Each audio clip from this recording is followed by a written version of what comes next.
Well, I'm back to 2900, which is nice. Yeah. I'm back to 2900. Looks good, man.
Okay, it's gonna be a standard hedgehog, I guess. Pretty standard hedgehog.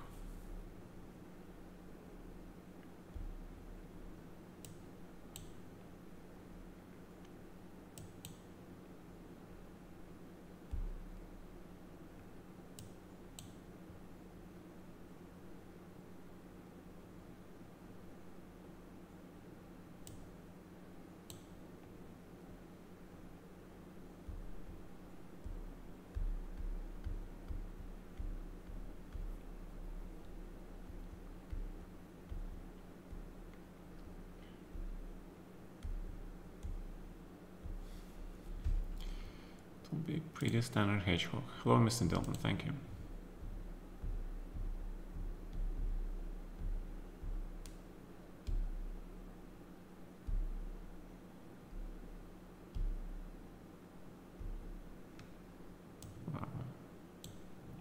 Should always grab this bishop.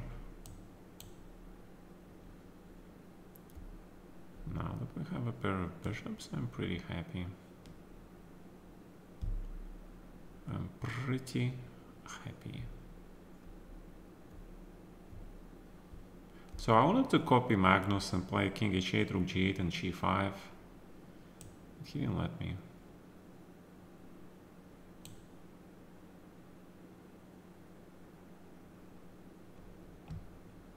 There is no threat. There is no threat here.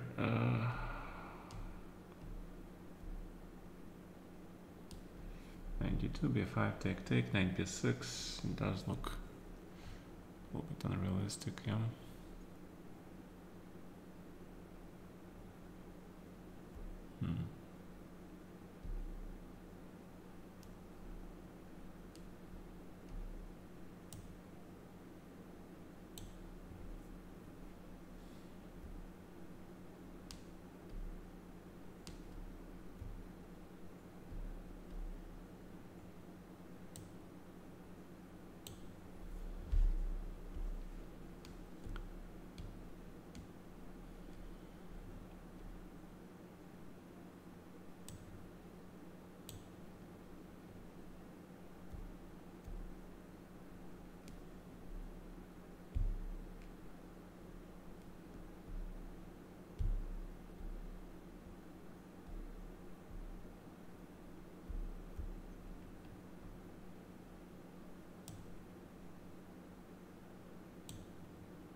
Not too sure about this, but you get some nice pass protected pawn. What do I get? What do I get? I get a question in my mind if I did the right thing or not. Yeah, but this is pretty standard. That's why I played knight g6 here. So, I think f5 is correct. Because I need to take away the square from the knight. But also because you have pawn majority here, okay? So you're ready to play 5.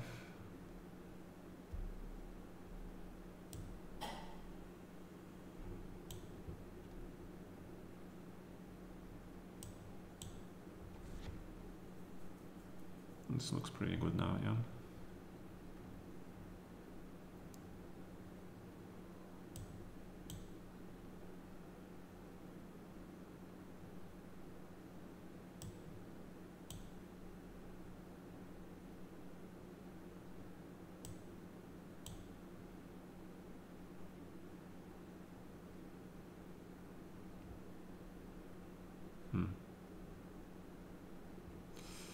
That's not exactly what I wanted.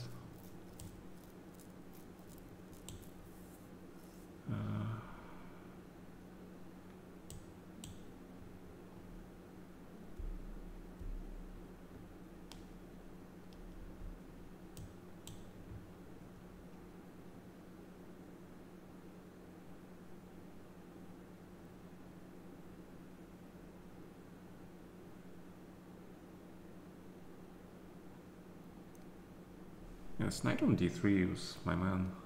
It's really weird. Really very strange knight. And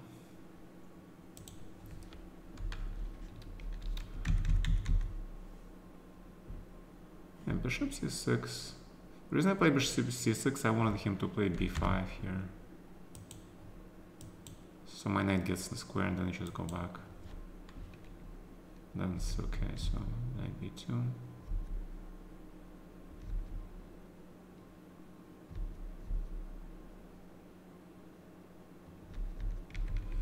Oh, you have d5, yeah? Take and d5 because of bishop b5. Well, I missed that. Okay. Oh,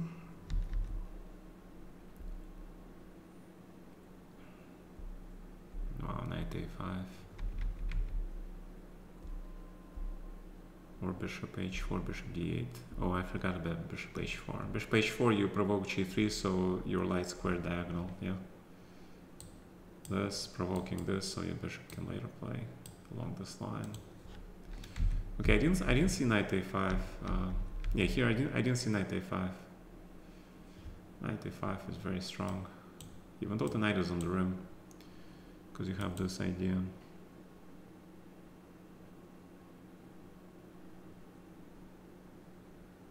And bishop d8, and this bishop a7 is very strong. I mean, it's probably not the end of the world, but it's extremely unpleasant.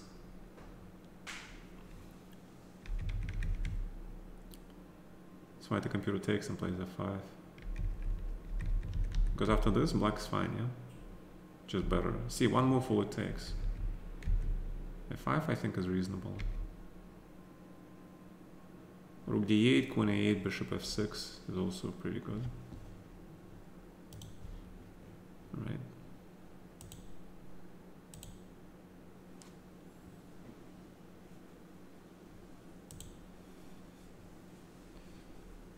Okay.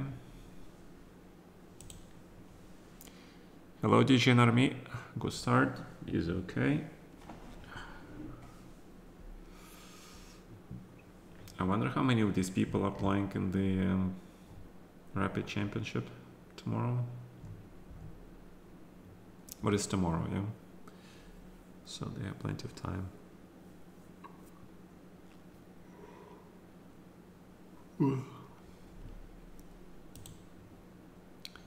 Yeah, Yeah, tomorrow's pretty last day of the Rapids.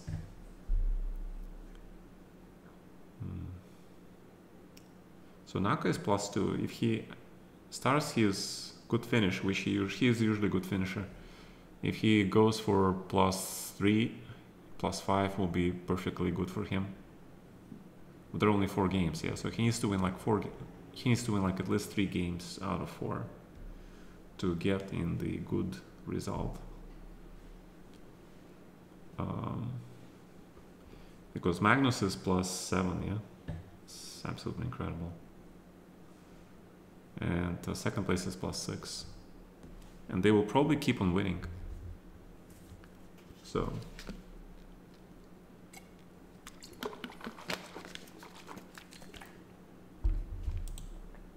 alright, so who is holding up the tournament? These guys are holding up the tournament.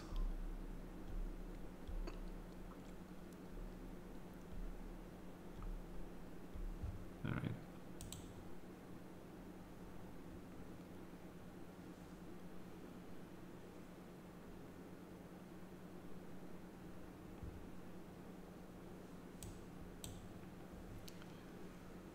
No reason not to play London system.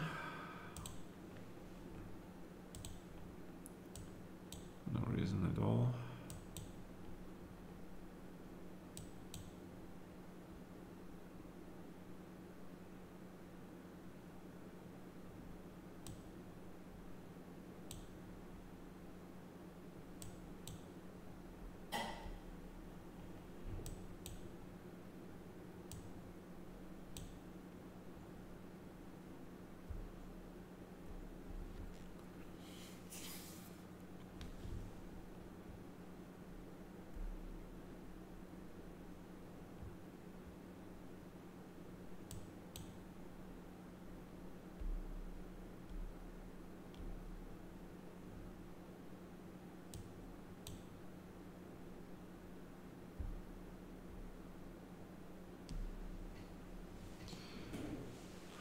Okay, I can actually just take it, yeah.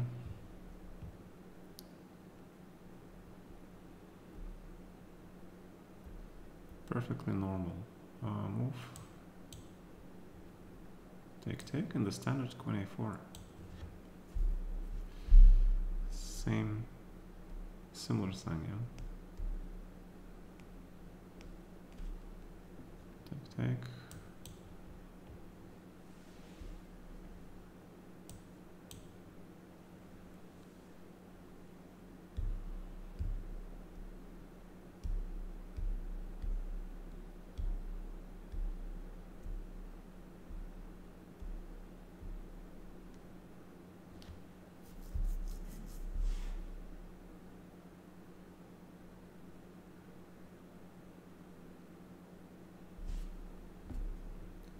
Queen a3.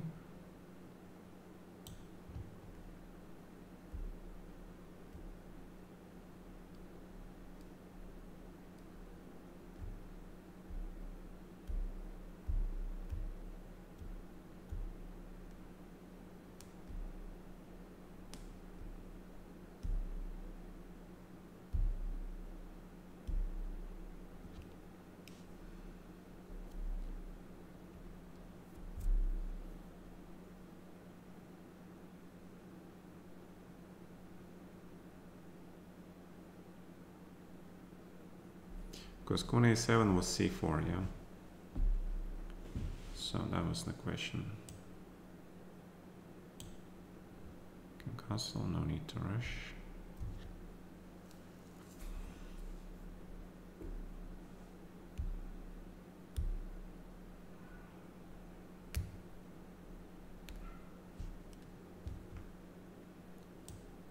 Take.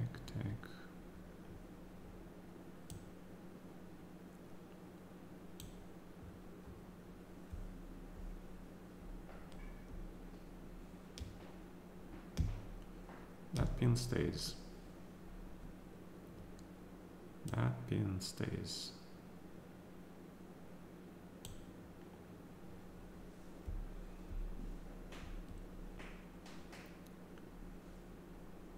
It will stay.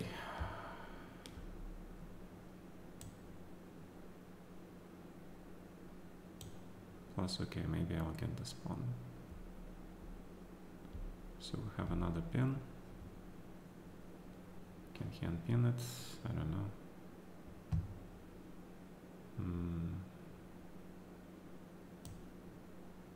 Knight c4 looks interesting.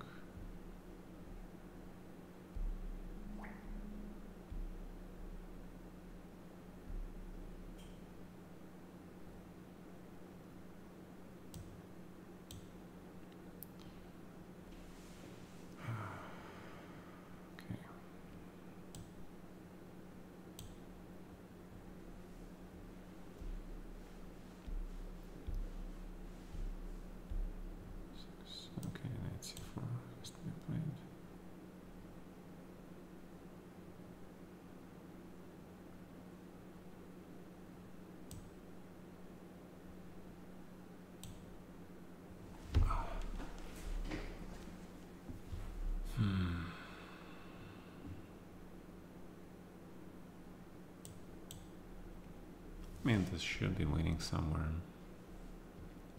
at some point.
I have way too many queens on board.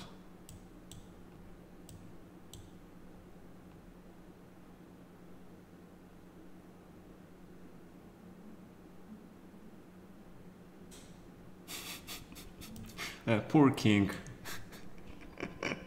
That poor king has whole three queens on him. Oh my god.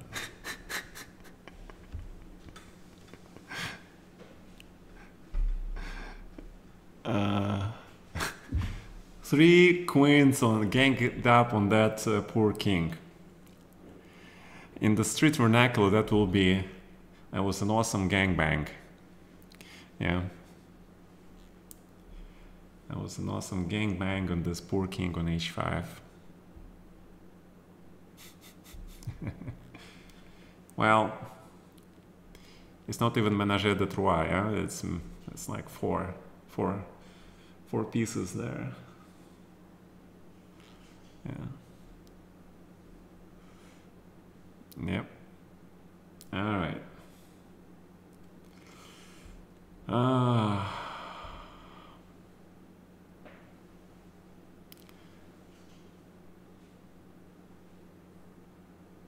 I would say that that's like almost like an Islamic tradition, right? The guy, I suppose, the guy is allowed to have 3 or 4 wives, yeah? But when they all turn on him like this, I don't envy him. The question, who is the next victim? Well, there's no victims here, man. No victims, it's just a game. But thankfully to this game, you can see so many interesting things happening in this game.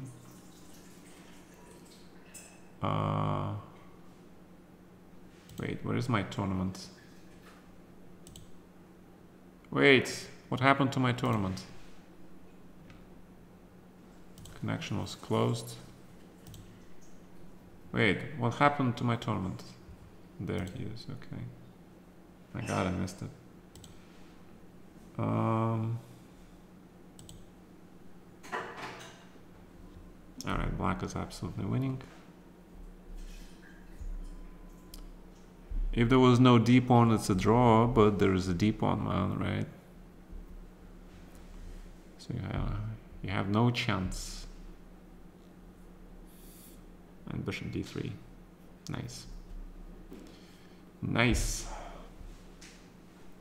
Who is this guy, by the way?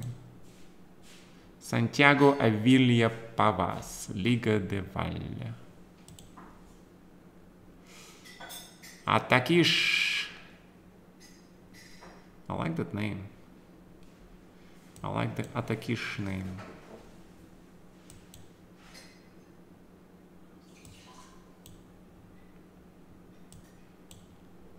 You know what, I'm not gonna play d5. Oh, you played d3 anyway, okay. Well, in this case, I'll play d5, yeah. c3, c5, okay.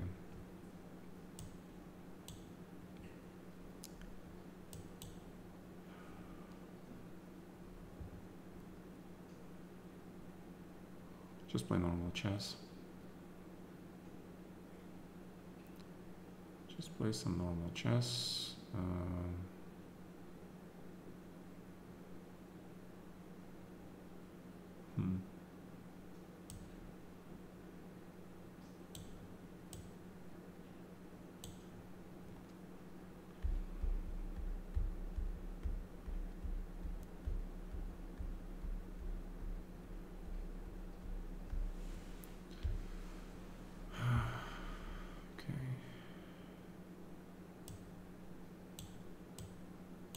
Protect the bishop.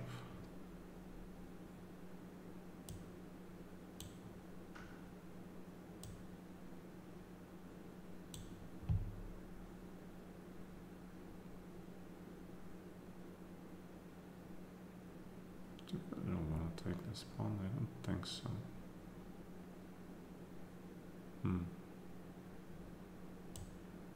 A very interesting move.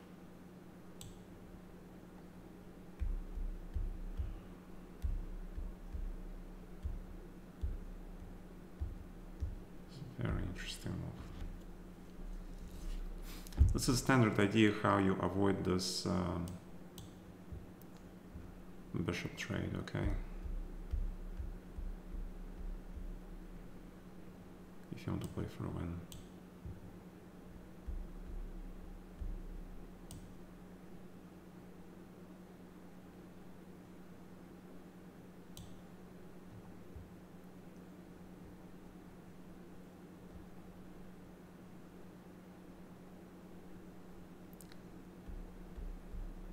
Bishop on pawn on c6 would be too strong, probably.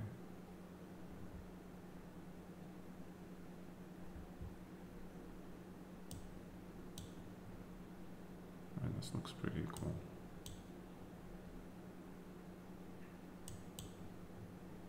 Looks pretty cool.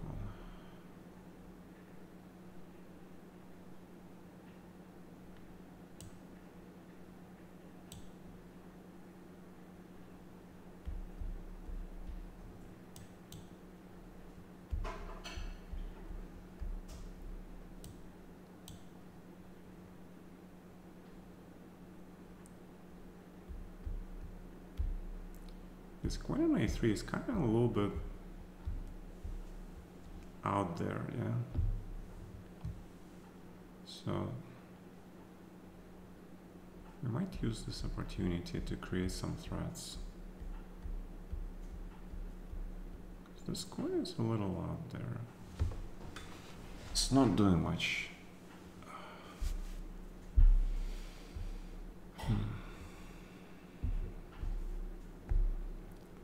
So if h3, f4, yeah. Queen is ready to come there.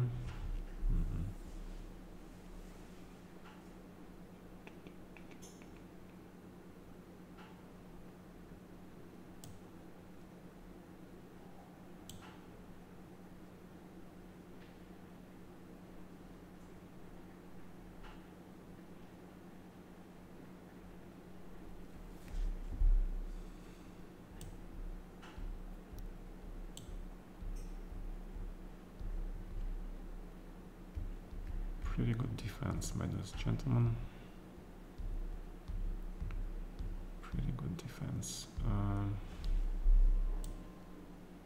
From the queen h5.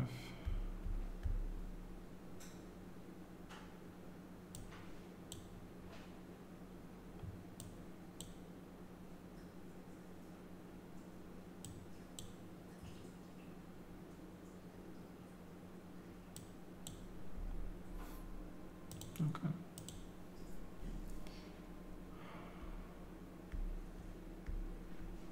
%93 accuracy. Yeah. I mean, if he plays at 93% accuracy, there's not much you can do. 5, 6.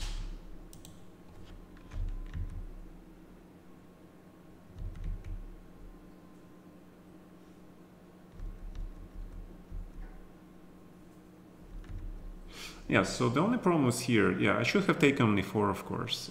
Take on e4 and play f5, yeah, that's an advantage, actually. Yeah, my god. Because if he takes, then I take the knight, yeah. So he has to take, but like this, then f5. Knight d2. Queen b5. And that's how you keep an extra pawn. Which is probably very close to equal because these are double pawns, yeah. But still, yeah, some chances. A little bit. Not much. Not much, but some chances. So bishop d2 was hasty. And after this... yeah, I should have played rook e8, yeah. Take over the file. Rook e8, of course, now. Yeah, if you take over the file, then it's much better, yeah, because he plays rook e1 himself. Ah, he played rook d1 first. c4 and rook e1. See, he took the file, yeah. Queen a4, first line, actually. Wow.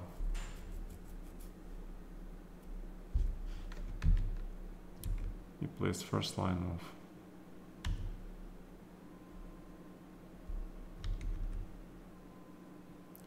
Now white is better.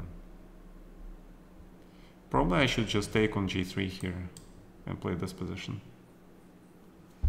So if I take, has to take with this pawn and king g7, and I think it's still equal, but probably easier for black because I have some targets, but maybe it's just an illusion. Still equal, yeah. All right. Balance game. What can I do? Not much you can do. Alireza cannot beat this FM. Actually, not an FM, National Master, yeah? National Master from China. Made a draw with Alireza.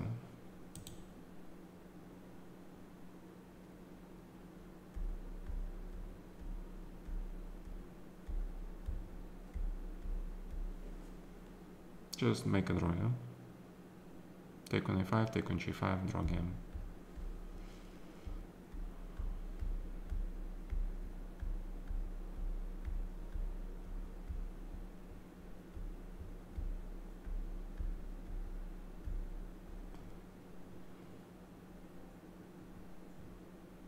Okay. What else we'll have? Jeffrey game. And yet another national master makes a draw.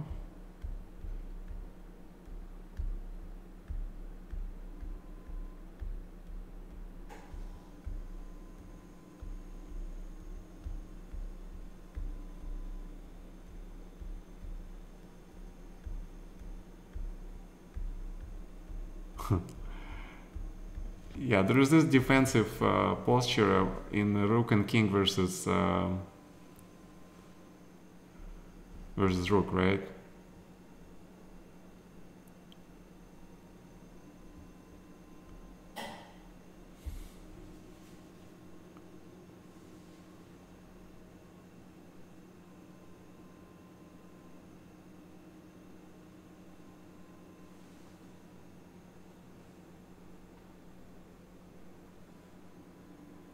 Prevents rook e4, still rook e4 because it's a draw.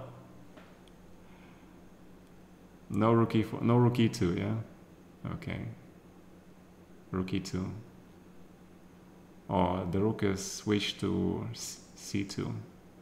50 move rule. Draw game. Okay.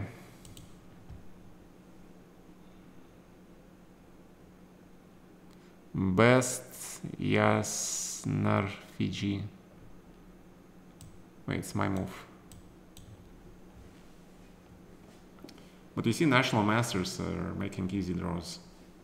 With the grandmasters, yeah, easy draws.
Actually, queen e2 was a coffee house move.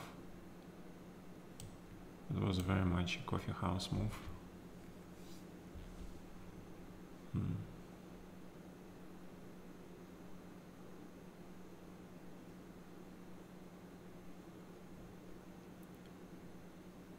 I don't want to play 4.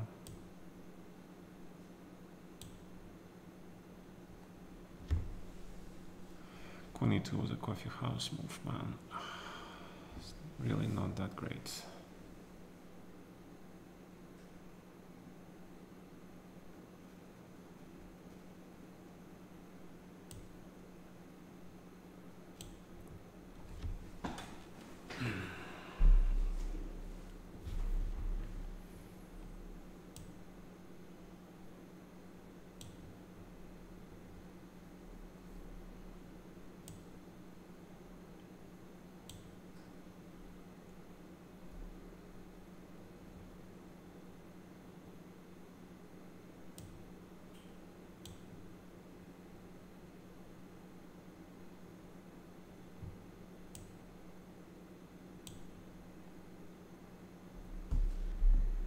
I don't have to take 24, yeah? If I don't want to.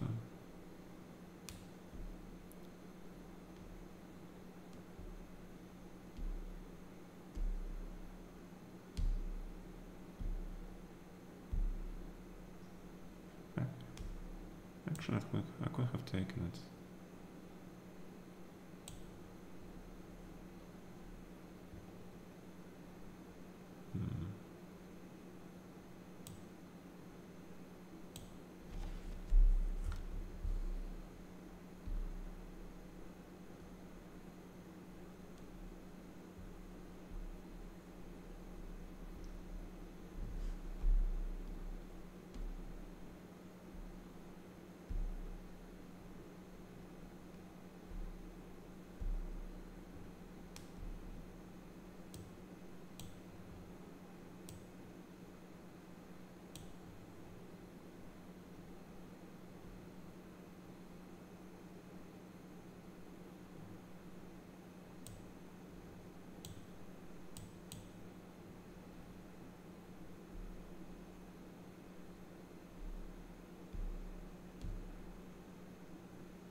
Well, probably white is better now. C5. I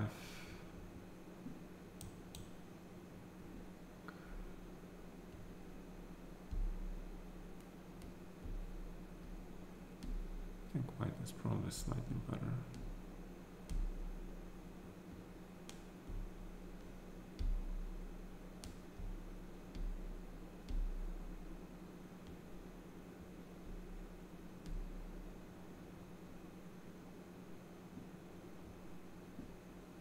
Why would you take like this? And if I take here?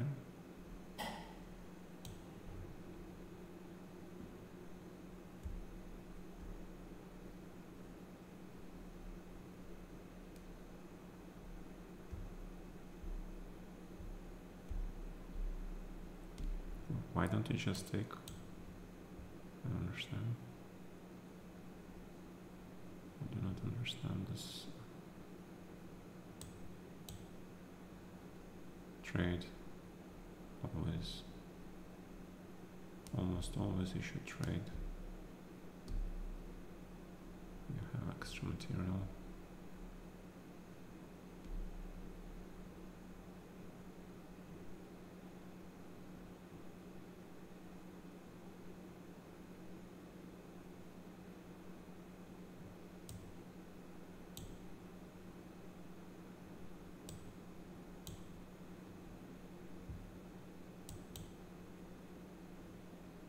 That poor bishop. That poor bishop on A8.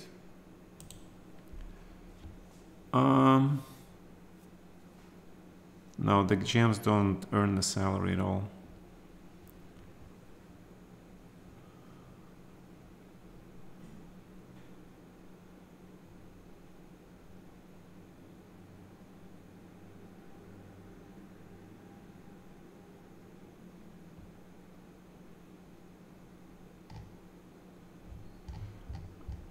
Yeah, in a lot of countries, like where there is absolutely no chess, then one or two people maximum, they get paid. Which is why all those people in the chess federations in small countries, they really want to hold on to that federation seat because they get a salary. Okay, it's an official government federation position, and you get paid, guaranteed money.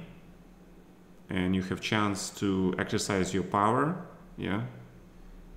So a lot of abuse is possible. So, and a lot of most of the time the federation officials then don't even play chess. So that's kind of crazy actually. Which is why the title players, they don't go into federation because they know they don't have a chance, yeah. Very few people ever became national presidents of the chess federation. So yeah, there are people who don't make a grandmaster title, they just become coaches. Sure, they become coaches, if they're successful coach, they actually make more money than a grandmaster, because a grandmaster is just, you know, there's a huge difference. If you're 2500 grandmaster, then you hope that you can make a living by playing in team competitions, yeah, open tournaments. It's actually not a great living. Only if you're top like 50 in the world, you're more or less guaranteed to play somewhere. I mean, top 5 in the world, they make really good money. From 5 to 10, worse, but still good compared to others. Anything to top 20, they live very comfortably and have a nice life. Anything after 20 to 40 is already, yeah, you don't make so much, and you don't know where to make it. So a lot of people go into the commentating,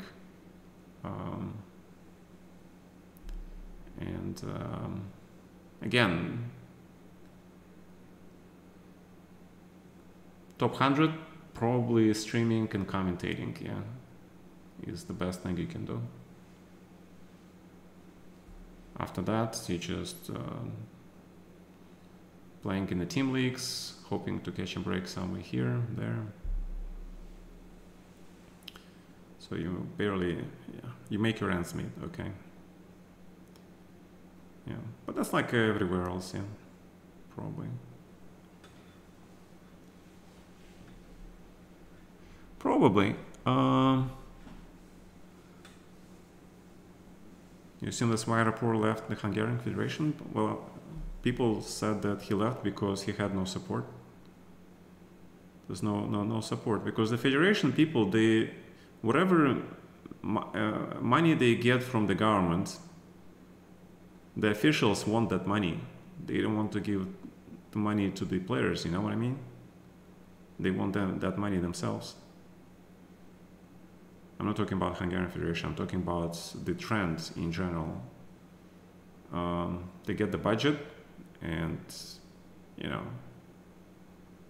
they get their trips paid, salaries, you know, nice job. And they don't care about the players most of the time.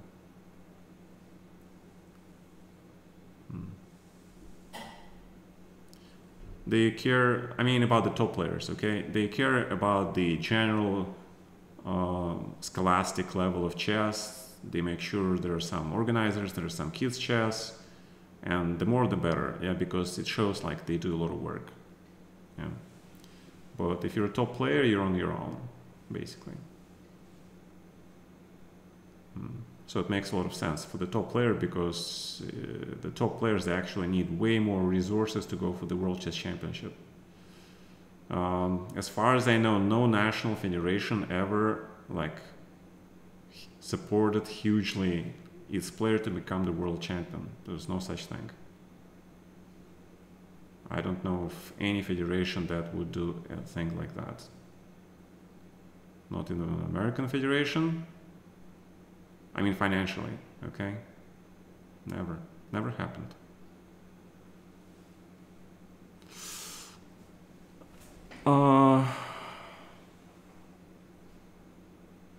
Yeah, if you get lucky to get to play in the corporate league, that's pretty good. Then again, it all depends on how much effort you put into it. Yeah, I know some people who actually put the corporate league from the scratch in the US, in Russia, yeah. And I don't know, you know, if they don't do this popularization, don't do this work, don't do promotions, there will be no league, yeah. So somebody has to put in all effort, and how well do they get paid for that? I don't know. How much does a strong FM player gets for a team match? I don't know. I think it's mostly it's all like rating based, okay? Because you don't know like how strong this guy is, how strong that guy is, but rating gives you something concrete, yeah. So for example, the owner of the team where I play for the Bundesliga, he has a chart for the ELO, So much for this elo, so much for this elo, so much for this elo. Okay, so it's not even title based. Because we have some, I think we have some IMs who are, I mean, we have some grandmasters like who are actually lower, on lower boards than the IMs with the high rating. Yeah. Usually that's a tendency when you get older GMs, they tend to drop their rating. And younger guys who don't have GM title yet, they, you know, hungry, they progress and they get higher rated. Sound like hiring a hitman? No, come on, what do you mean? Absolutely reasonable. Because elo right now, the way elo works in chess, elo is the, you know, is the official factor of who is number one, who is number two in the world. But that's just one system. The other system, of course, concurrently, which runs concurrently, is the World Chess Championship system. Yeah, you have the world champion, and you have the current challengers, and etc., etc. And they're sort of like running hand in hand together, but not always. Like when Boris Gelfand qualified to play the candidates match for the versus Anand, I think he was just top 10 player. He was not top 2, top 3, top 4, top 5, but top 10 probably. Who do I play for in Bundesliga? Daisy Sao, yeah. I played with these guys, I started playing with them when they were in the second league, not in the Premier League. And over the years, over the last 5 years or so, a lot of players from our team went into the main team to Baden-Baden. Yeah, because it was the same guy. Now I think it's different people, but you know, guys from my Daisy Sao team, they went up to play for the Baden-Baden team, which is stronger team, and you get, you know, for the really strong matches for Baden-Baden, you get like, you know, Caruana playing, like no, you don't get like Graf, but you get Rapport. I saw Rapport and Caruana play, yeah, for Baden-Baden. So they're getting the top players. In India, the system is very different. Many players are paid a basic stipend by oil companies from very early on, but it's changing. New private companies are coming. Arjun Irrigation got a $1.5 million deal for 5 years. Prague got Baseline Ventures deal, etc. But it's much better than nothing. A lot of guys that I know in the US, there's only one thing.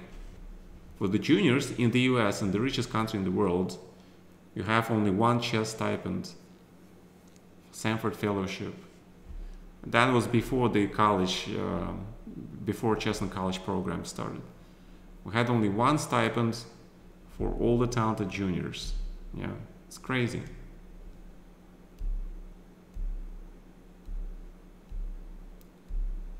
So that's why all these Indian kids are so good. That's why the Soviet chess was so strong, because there was a lot of massive effort to develop the strong kids. The financing of going to the tournaments, you know, the expenses were paid. They didn't get money, okay, but they were getting the expenses paid for the parents to go with them, or for the coach to go with them, so they could get those practice. However, the closer you got to the top, it was changing, because then you had to pick who you're gonna work for, yeah. Because they had enough world champions, enough talents. They didn't need challenges, you know, to their famous and strong world champions, yeah. So that was crazy, yeah. There was a lot of power abuse in the sports committees in Soviet Union.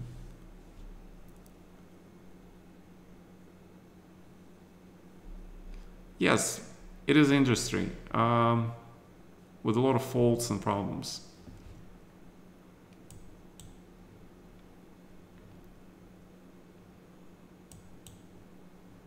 Speaking of India, yeah, we're playing with the Indian guy. Why is everybody playing d3? I don't get it.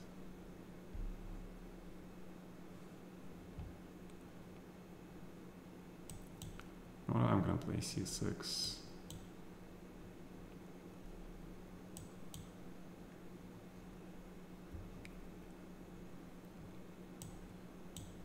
I'm gonna trade this bishop. Just gonna play e6.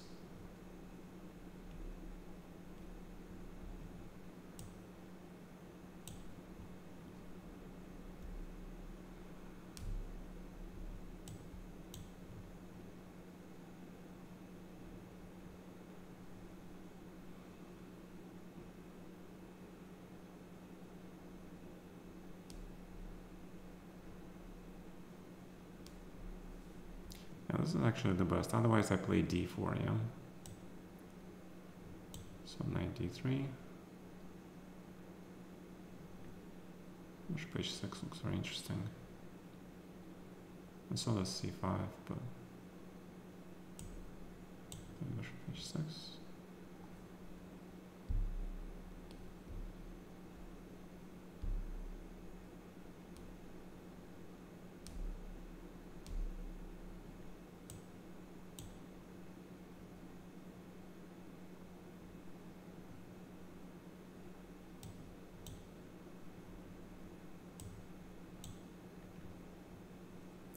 I give this bishop because now he's stuck with the bishop, okay?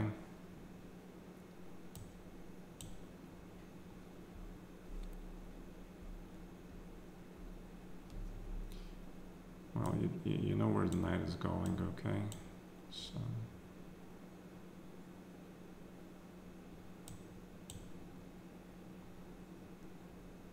knight is going always to d6. He's trying to do something here.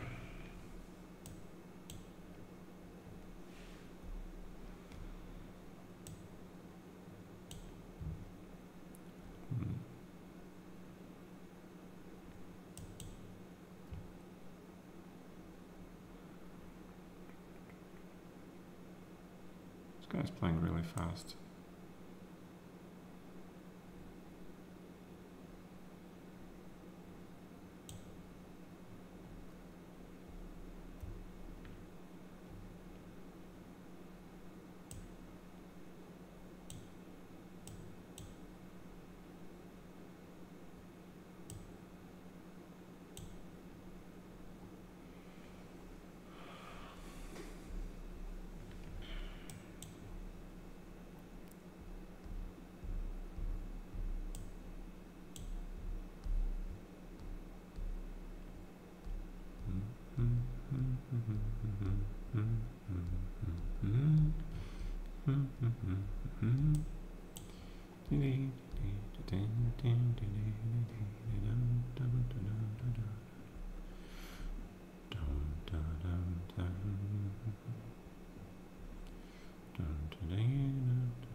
G5 and move. Do I want to push these pawns? I don't know if I want to push these pawns. Bishop d3. Okay. I might consider it.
straight, 94.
Well, that's the end game.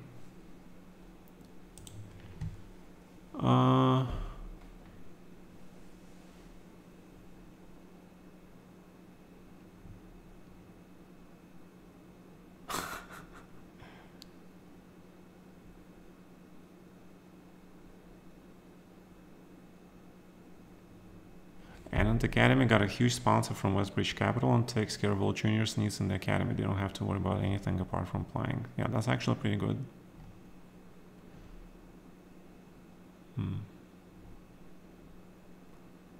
Talking about Federation, anyone didn't like Norwegian Federation. What's the story there? No idea. Rating floors. What do you mean rating floors, Mr. CB Chess? I think there always were rating floors, no? I mean, in every open tournament you have different sections for the ratings. But actually that's not bad, because you can win serious money, no? In playing in your section. So, did you try going to World Open, trying to win your section and that nice juicy $10,000 under 1,500 or 17 or 19 or 20, 2,200?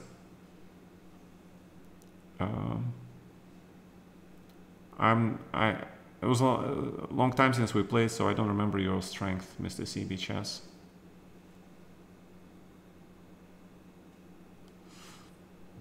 Cheating reveal? Yeah, actually I remember. I read about it. There was some Norwegian president who claims he cheated in some game, and he resigned his positions once he declared that, yeah. But I don't think it's because of that. I don't think it has to do with Magnus. Magnus, when you're talking about Magnus and his federation, is probably back like when he was much younger. Right now, I don't think he actually cares. Yeah. But when he was much younger, just a kid going for the title, probably that's when he was.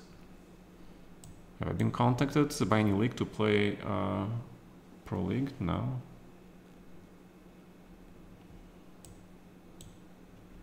So, what is he going to show against my London system?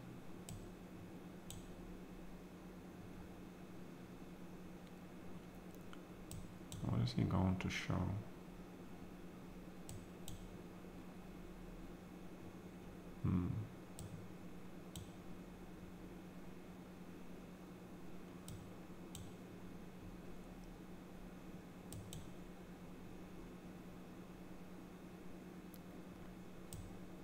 Let's move bishop c5.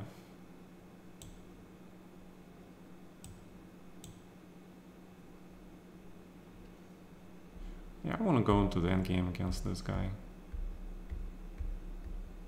Can I try to get into the endgame? Doesn't mean it's gonna be good. He doesn't want the endgame. Tricky. Tricksy youngster. Wait, after knight g4, what is that?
I think I'm okay, yeah.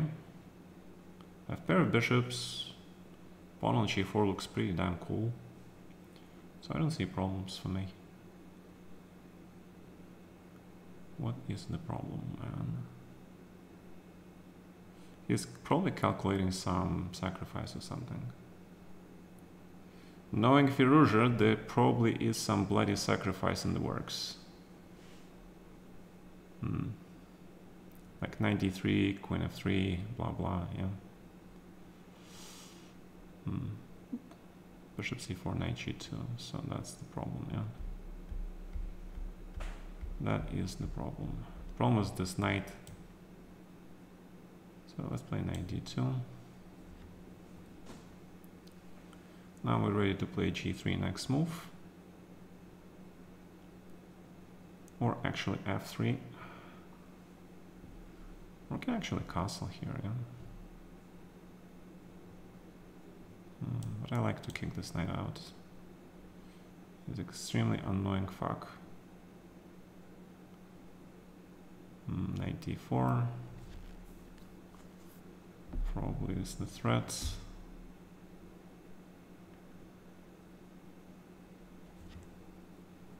It's probably a huge threat.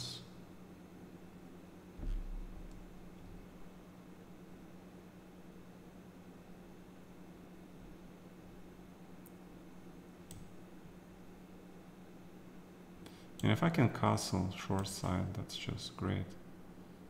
Some problems. Problems castling. Maybe just bishop e2, yeah. I don't know, just go defense. Go defense, man.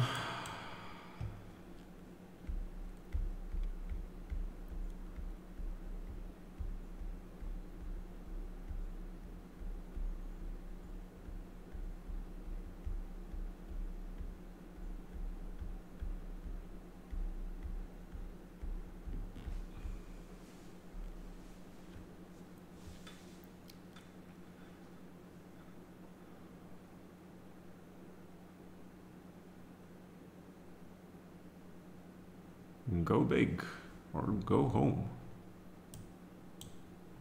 Who's castle?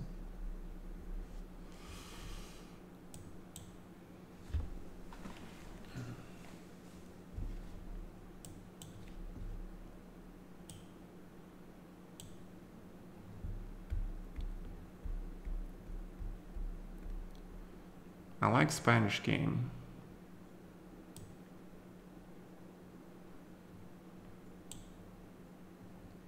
Do you like Spanish game?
The only problem I have is with time, yeah?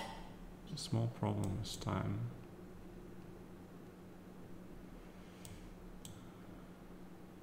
Actually, this was a bad move.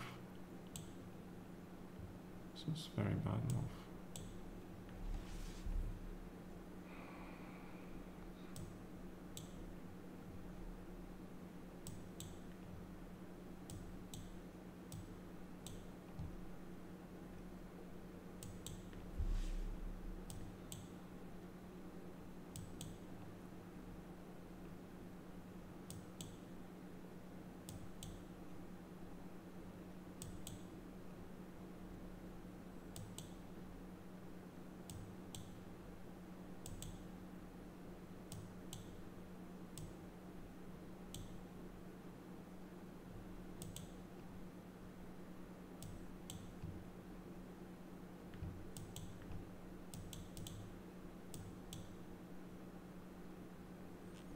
Okay.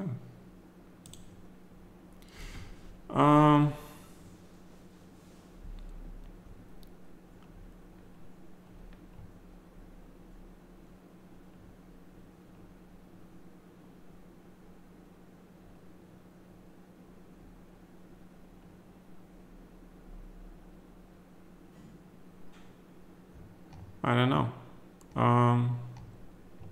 Mr. Dillmans, you should be playing esports, man. They always say easy after every game.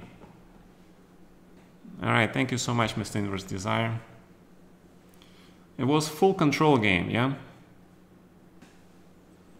Full control. Full board control. That's how I play against these kids, yeah? Sorry, Alireza is a kid to me. Still. Yeah, so I try to have everything protected because I don't want to blunder anything. Yeah, I got really lucky here. See, I got lucky that he played g5 and he locked the board. Yeah, he had no chance for any breakthrough or open the position, and then my bishop slowly came to power, and then he blundered this pawn on c5, c4. Yeah, so I got a little bit lucky there. Oh, no, don't withdraw. Nope, no withdrawing. Yeah, solid chess, exactly, Mr. Brickskith. And there is another guy, but against Jeffrey you don't play London system. He analyzed it to death. So I don't play London against Jeffrey. He's the only one I don't play London system.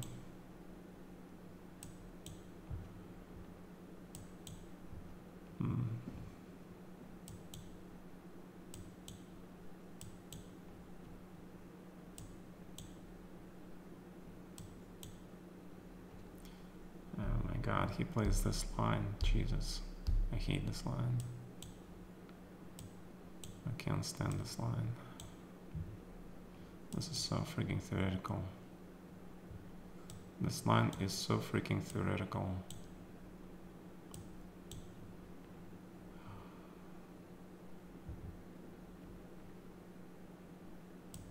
You know what, just queen f2, fuck it.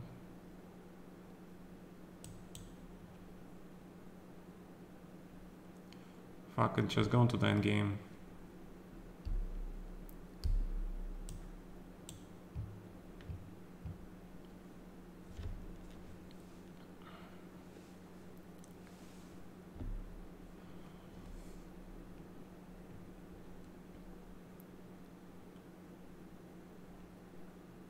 And pray that I don't blunder anything.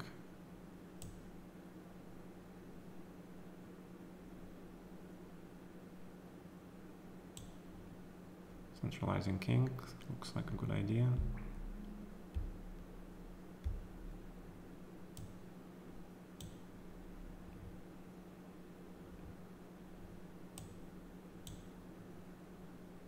Seven.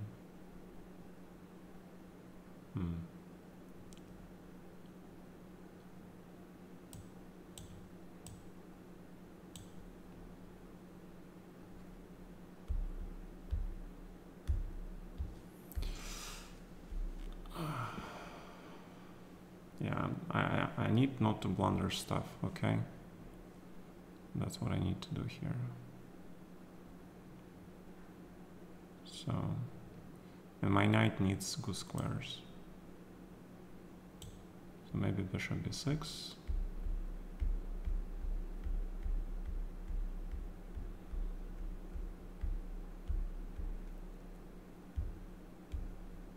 Trades. King d4.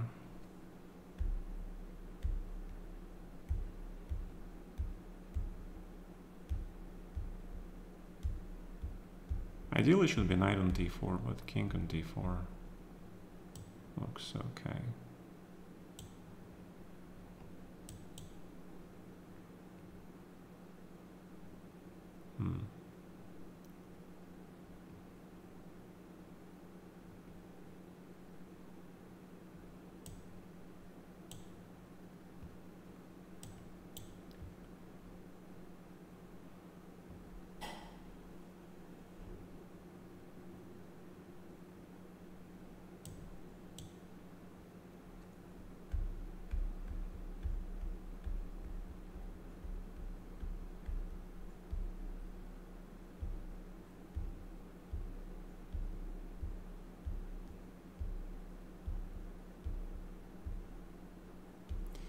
Probably too passive against Jeffrey.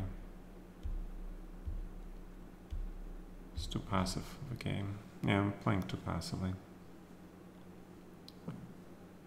Too passively, man.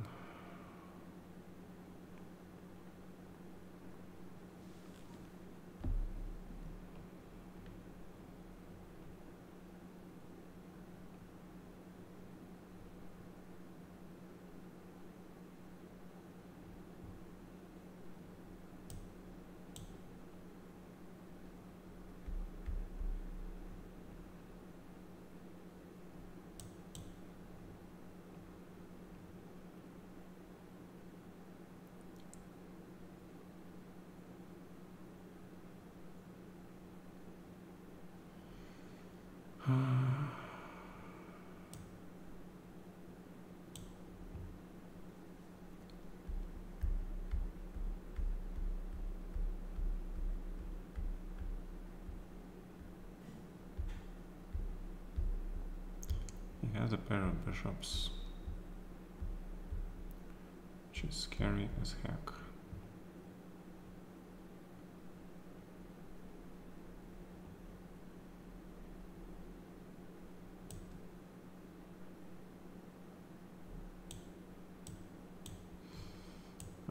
A3 for now. Where should my king be? I don't know. I think king's fine is on d4. King is fine is on d4, c3, c4. c4 is good, yeah.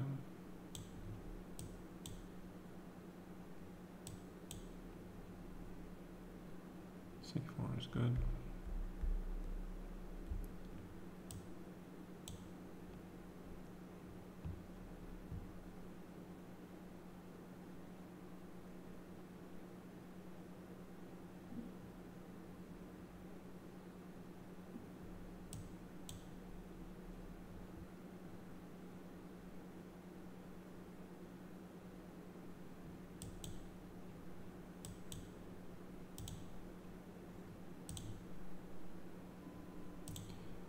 Okay. But, all right, let's check.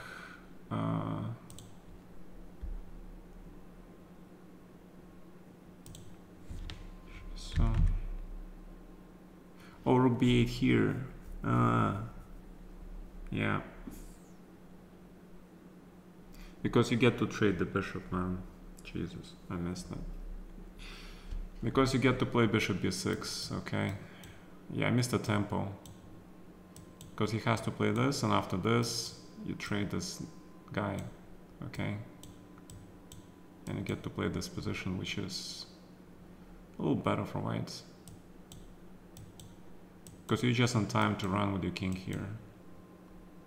And a3, and you just play f5, okay?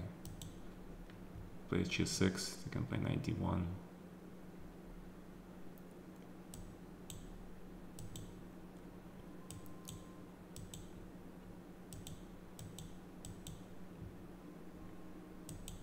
3 is probably dangerous.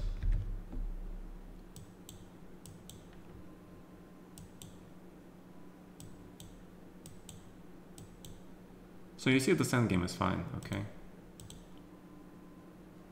Oh, he had to play bishop e7, yeah. Okay, so bishop e7 was correct, okay. Yeah. But okay, so take, bishop c6, rook b8.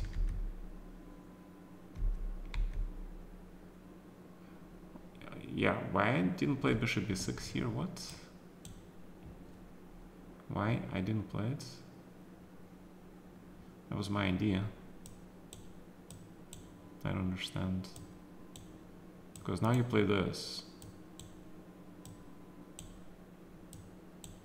94, bishop c4, a3. And this is also a little bit better for white because of his f5 thing, okay? Yeah, I play like a chicken this game. I'm not happy.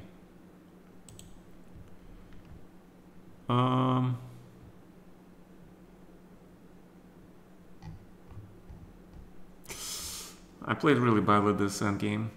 I was like afraid for some reason. Yeah, because Jeffrey is like, he was killing me all the time in the past.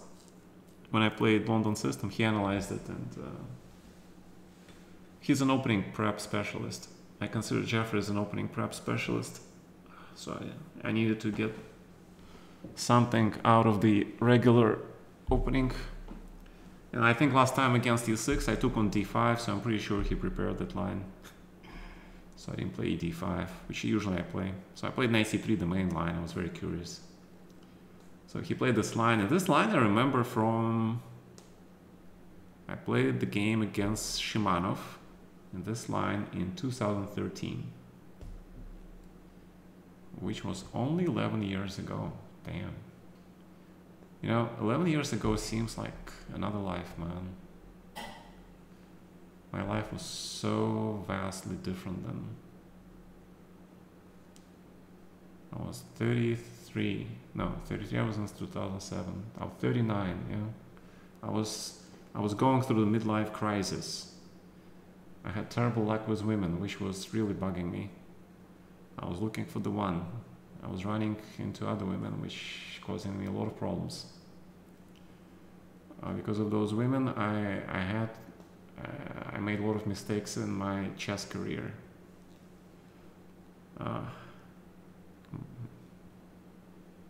Yeah. Yeah.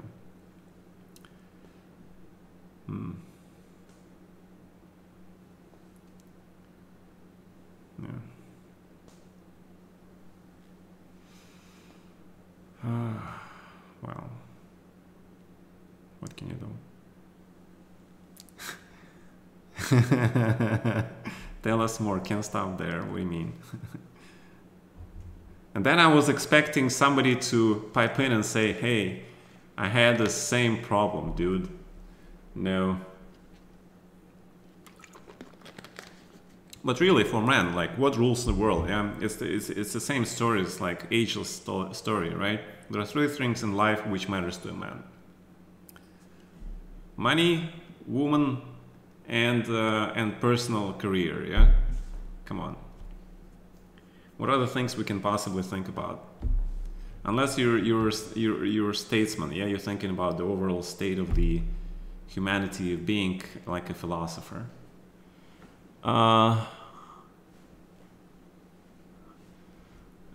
I did not get. I got very lucky.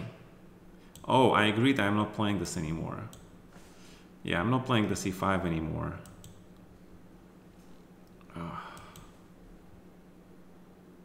No more e5.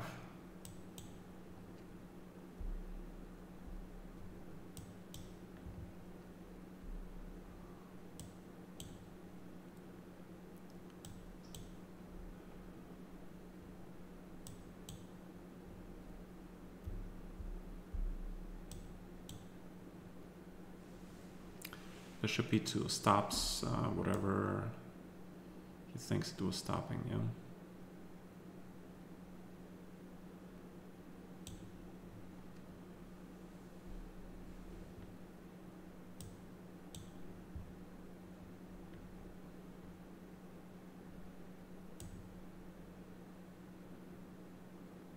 e5 looks okay here, yeah. Should be okay. This is actually a very interesting position.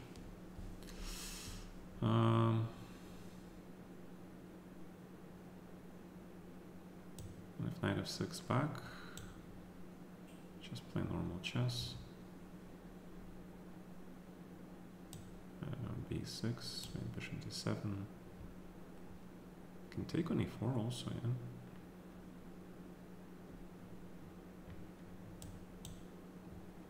Can I just take on a4 maybe? Go for this structure. G4, okay.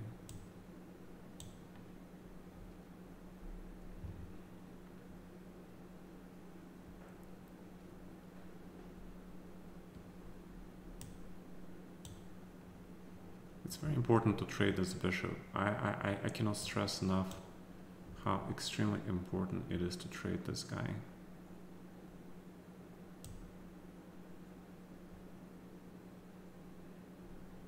Actually, castling here should be fine. It is a little bit scary though. So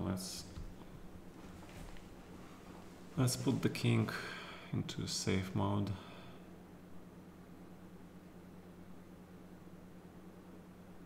More or less safe.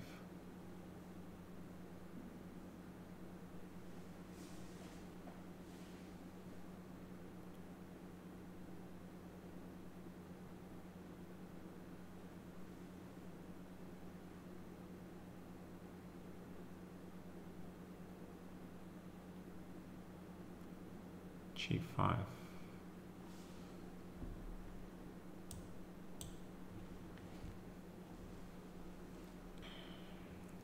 Well, I gotta take the file, right?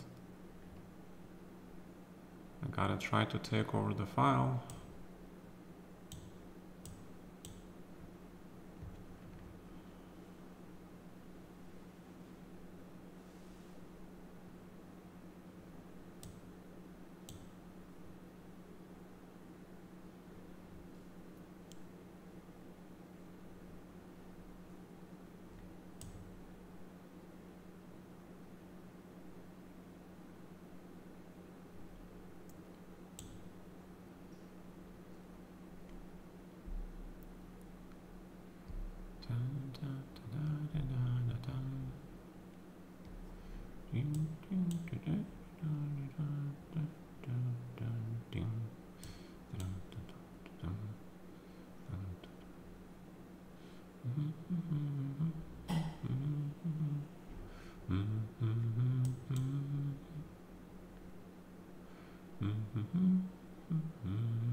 This means he cannot break through here.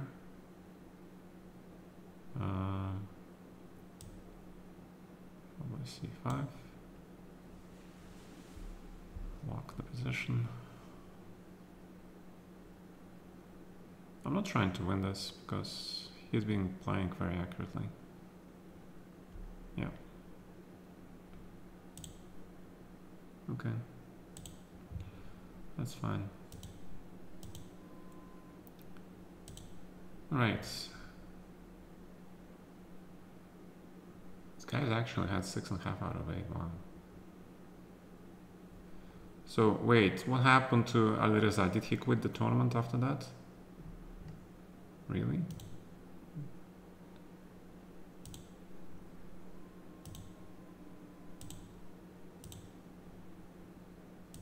No, he didn't quit, yeah. Oh, he moved to an FM. He lost to an FM, what?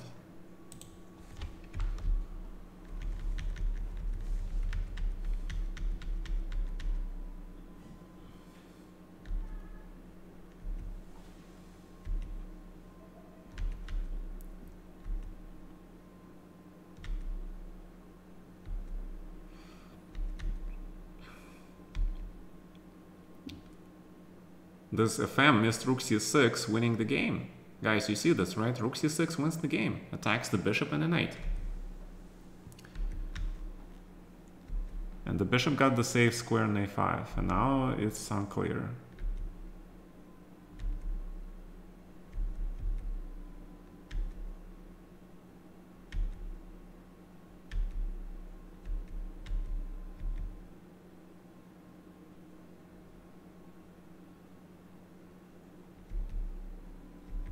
Bishop c7 is second line, yeah, it was briefly second line. 7.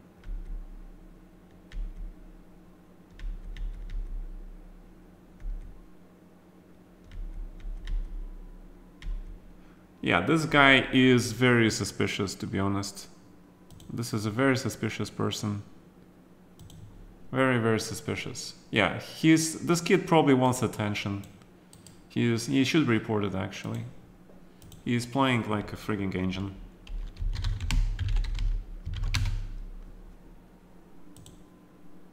Oh, he's also from Iran. No shit. And he's 2200. Yeah, okay. So he's reported. Okay, this guy is using the fucking engine. Okay, there is no fucking way you beat Alireza like this. A lot of engine moves. First line. Okay. Yeah. Sorry. You didn't win this fair and square, man. Nope, you didn't. No, you did not.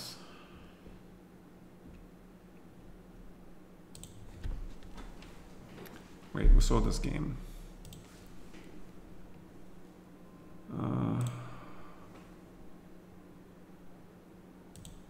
Wait, where is my freaking tournament? Where's my tournament?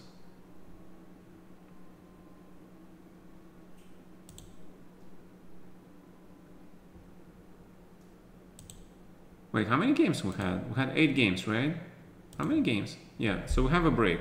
Okay, we have a break. 6-minute break. Yeah, I was doing really okay, but now I see like 2 draws, 3 draws, and boom, people are ahead of me. It's normal. You missed the win versus Alireza?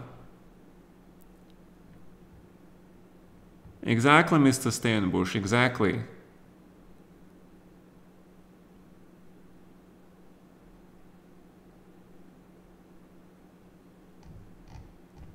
Yeah, but with women it's more like, you know, there is no, you know, no instructions book, yeah? There is no instructions book. Yeah, you just have to figure it out yourself. It takes time, yeah? For some people, they figure them out immediately. There are two people, two people how they deal with women, yeah? One of them, they just basically screw everything that moves if they get lucky to learn how to do that, yeah? But then for these guys, it's very hard to, you know, lead a family with one woman later because they get used to all this lifestyle, yeah? There is another kind of people where you just like everybody else, yeah? You like that certain girl in high school, then you like the certain girl in college, you know, you like one girl man, yeah? And that's about it.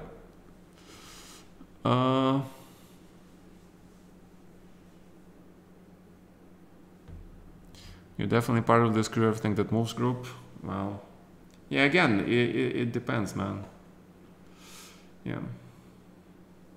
I don't think there is anything in between. Yeah, it's like diametrically opposite sides, the spectrum of man, yeah.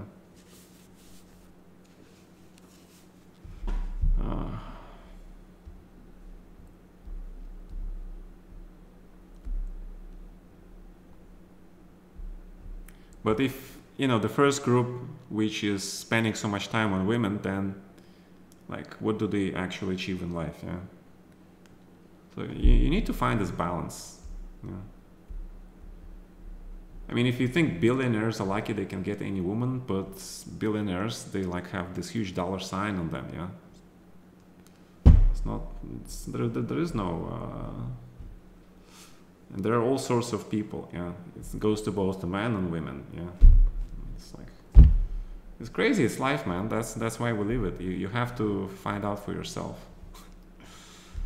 It's complicated.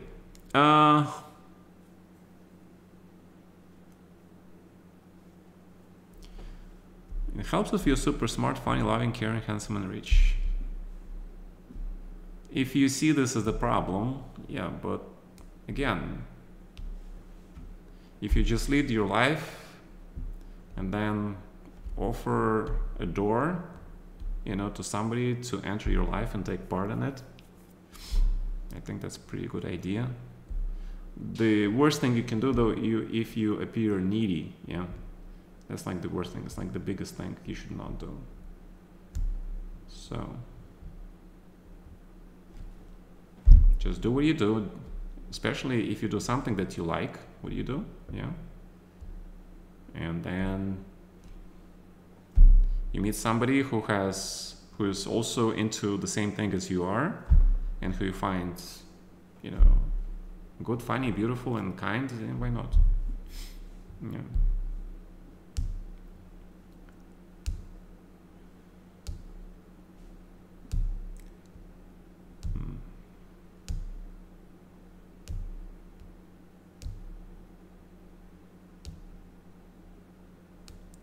Hello, Mr. Ivanov.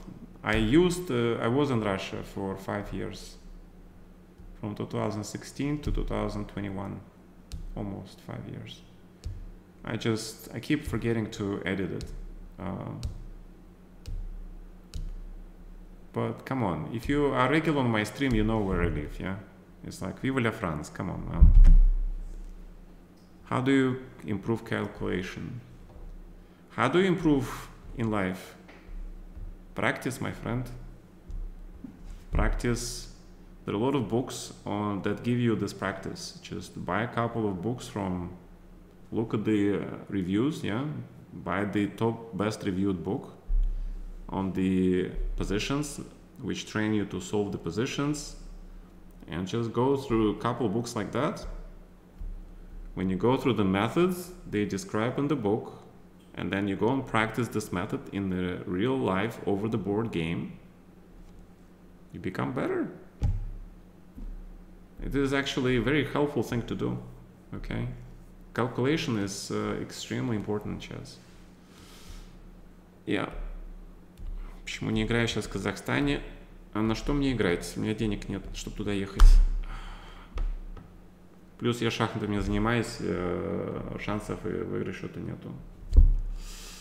So,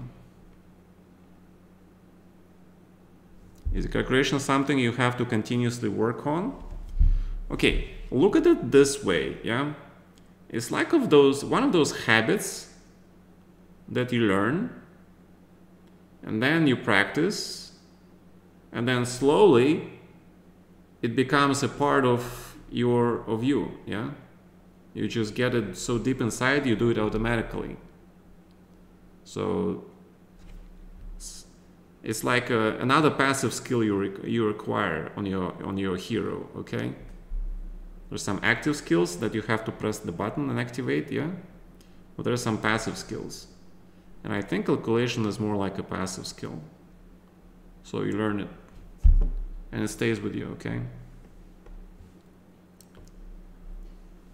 But again, if you don't play chess for a while, then it gets rusty, yeah? It's still there, you just need to sharpen it up. It's like, you know, if you don't use your sword, it gets rusty and stuff, but, you know, as long as you sharpen it, and etc., yeah? So it's the same thing. But once you acquire it, it's like you don't lose it, actually, because if you practice it every game, yeah, it stays with you, man. Next number one in chess will dominate all-time controls like Carlsen. It's hard to say. The next number one in chess will be decided next year in the match between Ding and Nepomniachtchi. And as long as Carlsen is alive, we all know that he's a fake number one, but he's an official number one. All right. So this number one will be. Remember what happened to Karpov, right? When he became world champion. When Robert Fischer defaulted, you guys remember the story, yeah? Anatoly Karpov was basically obligated to win any tournament he played at to prove that he was a worthy champion.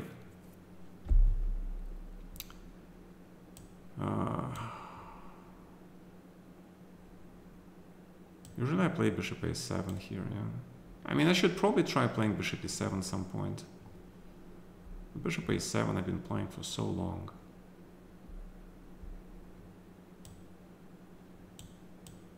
Knight c6.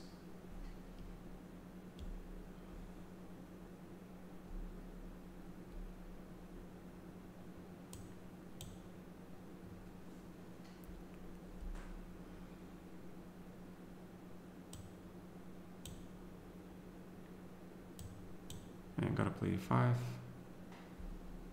Stop that f4. I think it stops it. I'm not sure if it stops it completely.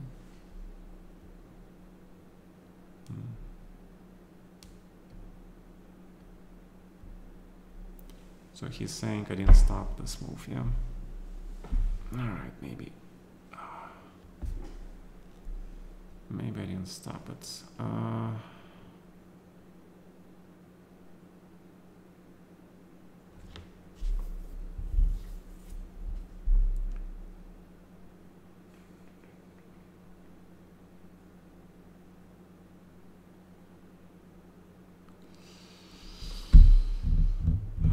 do you play here? How do you play here?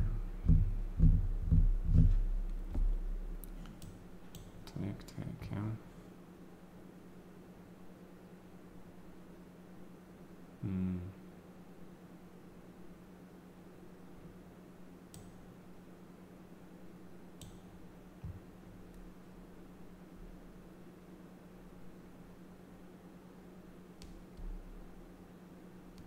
I think knight g4 is like mandatory.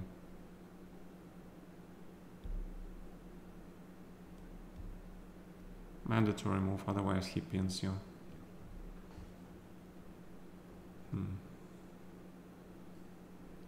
So black should be okay here. Because we got the knight on e5, which is pretty big improvement for the position.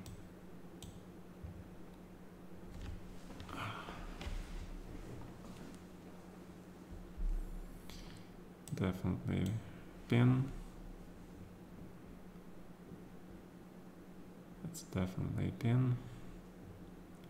I think he just blundered, actually. I mean, after 94. What are you gonna do?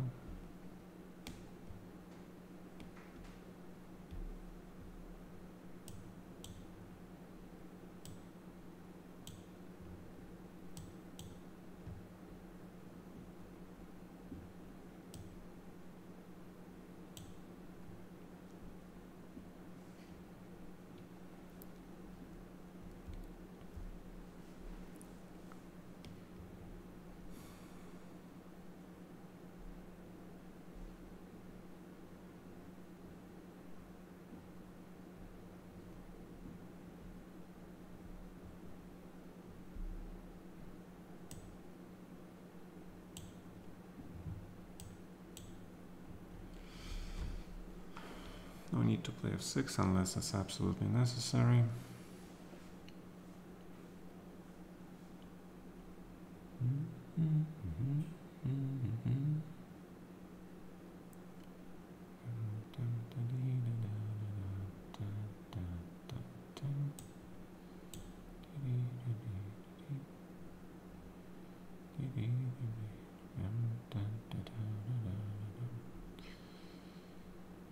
Okay, so how do I play here?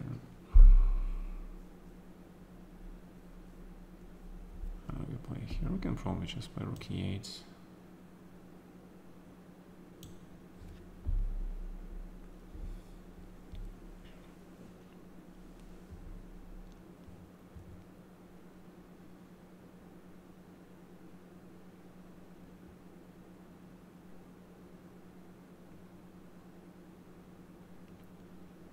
Knight f6.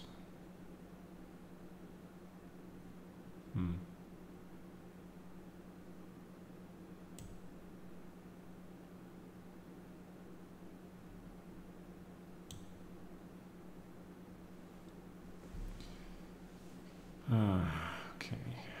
He's got compensation actually. He's got massive compensation.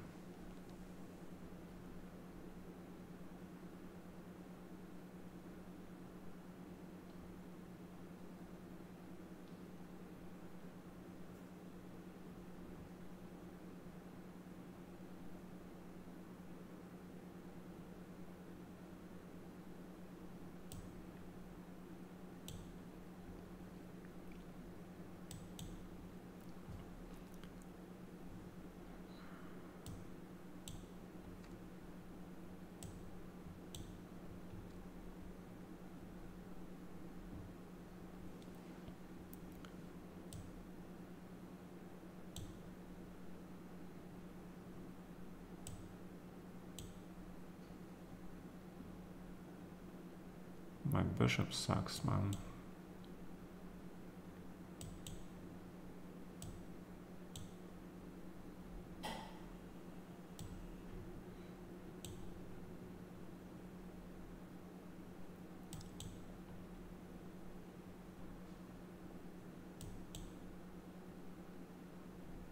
Shit, I missed that. That I missed.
At some point, I feel like ancient was turned on. At some point, I feel like a frigging ancient was turned on. Knight h5. 4.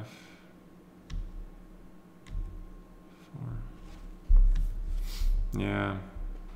Queen e2 is just probably very strong, yeah.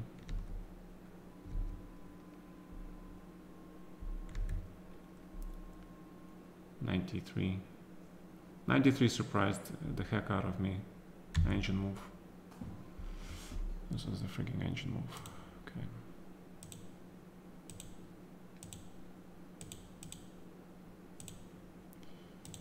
All right.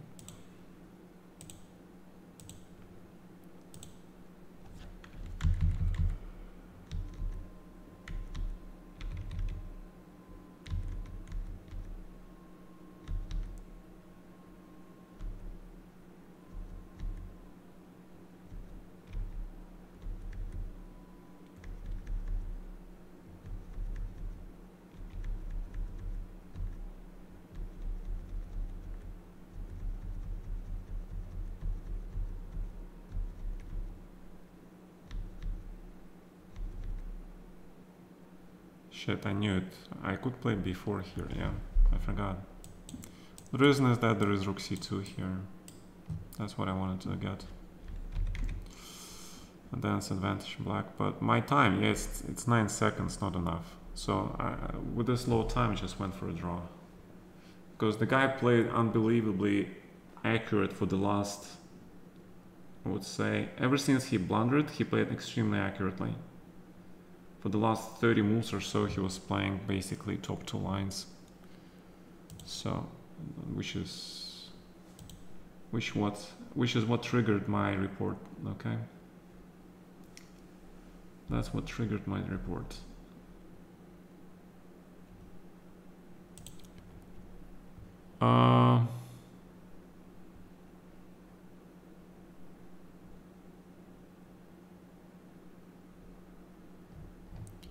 Yeah, that's I agree. It's a big mystery. If Anatoly Karpov would have defeated Bobby Fischer, Karpov was obviously a younger version of Boris Spassky, right? And Bobby still had problem with Spassky even in the match. It's just that as the match went on, he managed to get on the Spassky's nerves, to be honest.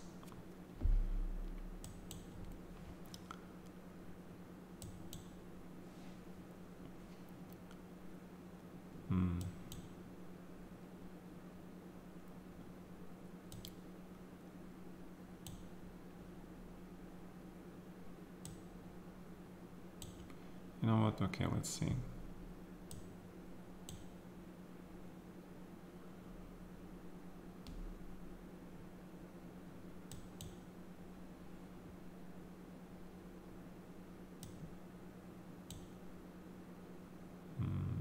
Maybe 22. I'm not in a rush.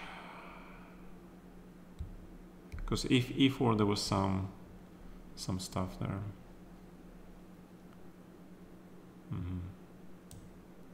So knight b3.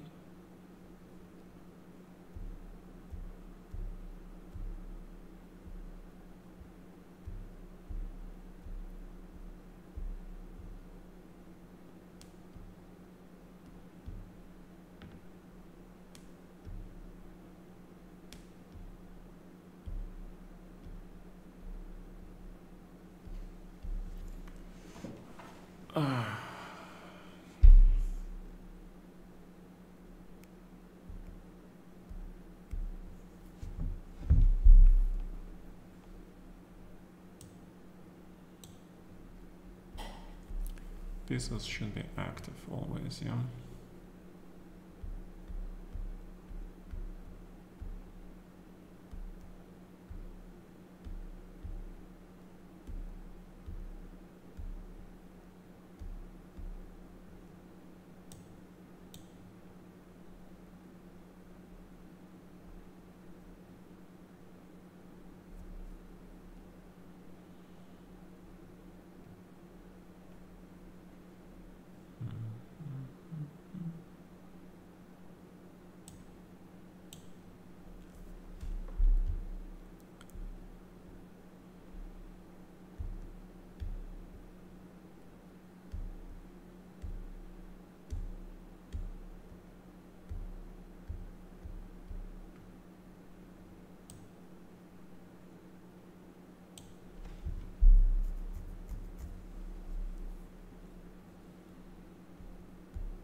So now he has a question.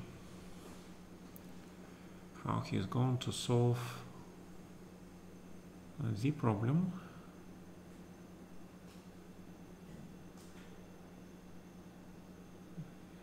How he's going to solve the problem with the knight on a4.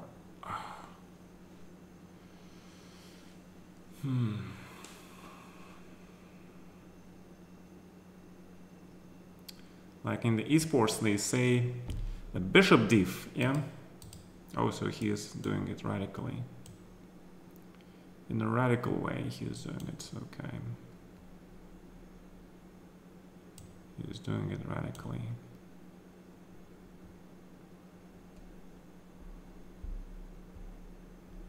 Yeah, but still, this bishop on d7 sucks, yeah? He has nothing. He has no diagonals, no squares, nothing. But you have to be careful, you have to play this. You have to open your own bishop. And prevent rook c7, yeah? So probably rook a1.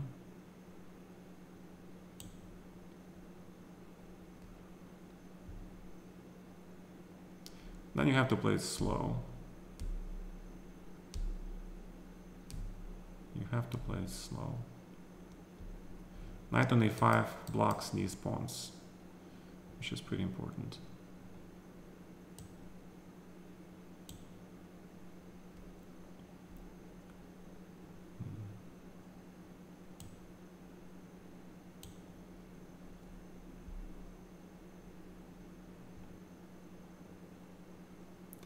This is an annoying move.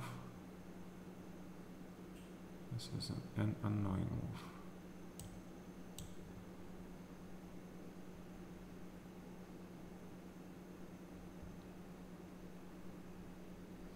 Knight c5, e5. Okay, so we block stuff. Yeah, but how are we gonna win this? Actually, bishop should be here probably. So if check, 6 back, b4.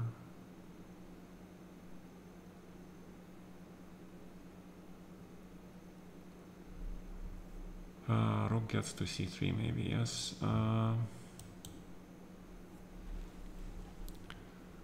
Rook gets to c3, that's unpleasant.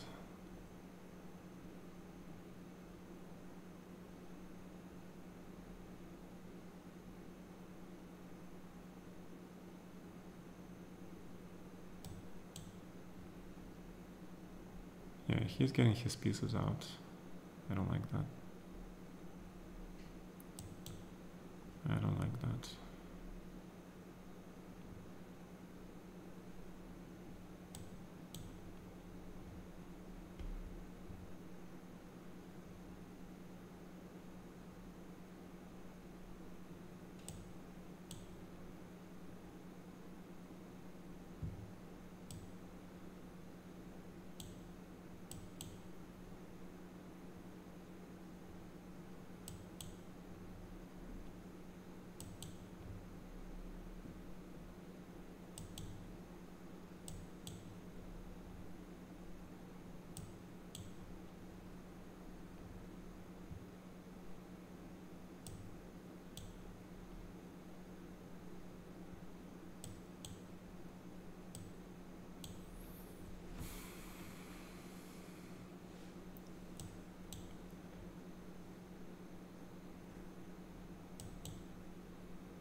All right. Big adventures, yeah?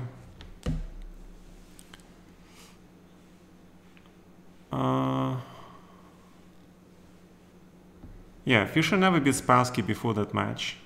Exactly.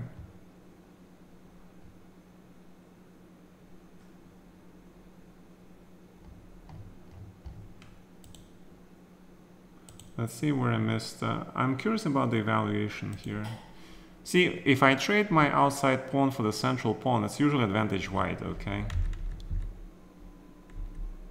c8, queen e2 is good.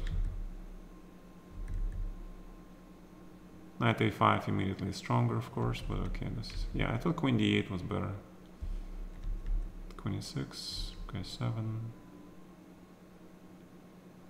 I think rook b1 is okay.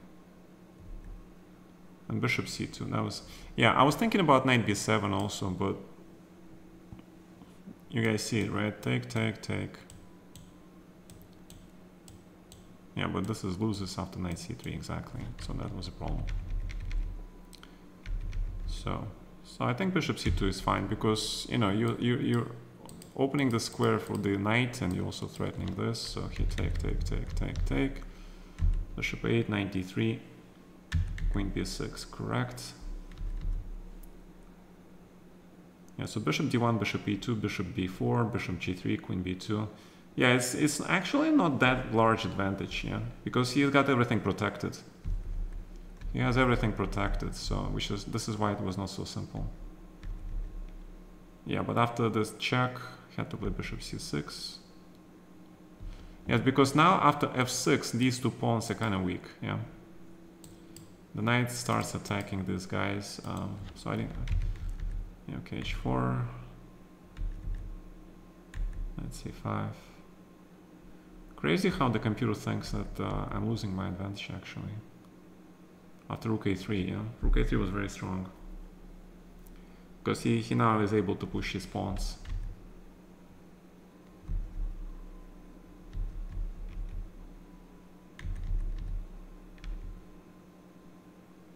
Yeah, he had to give the rook here, because then he would get 3 pawns and opens the bishop. Right, so instead of bishop b3, the computer likes... Yeah, the computer is fine with bishop b3.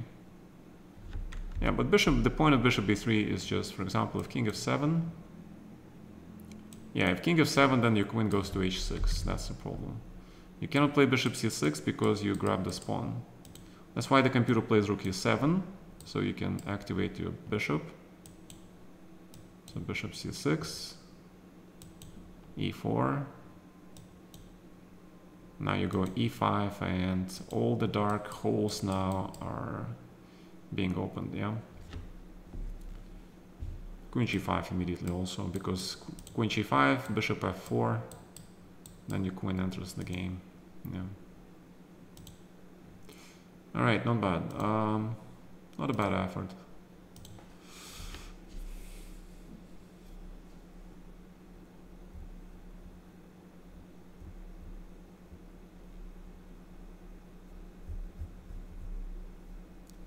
Yeah. All right. So we managed to stop Aliriza's winning streak from the first tournament. Yeah, he won the first tournament, right?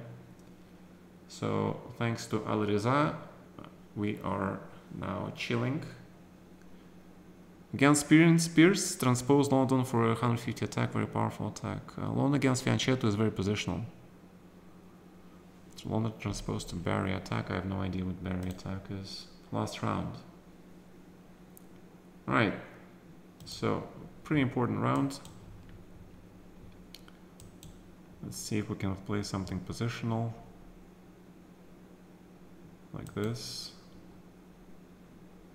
He plays super solid.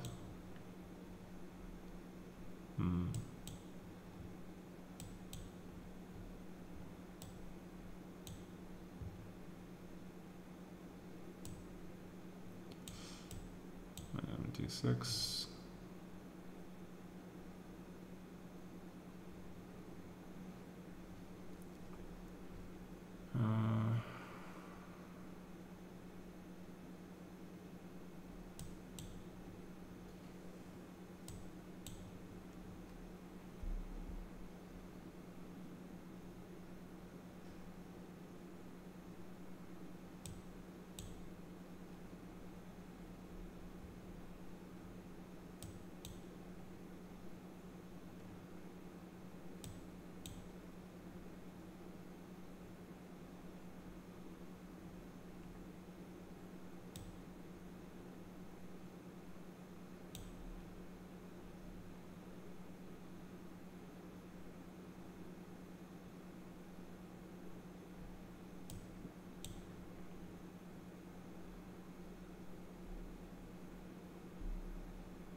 I have a feeling this is not so great.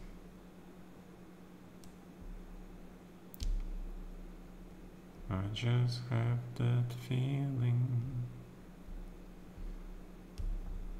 This guy's from Italy. Deep inside of me. Probably context, yeah.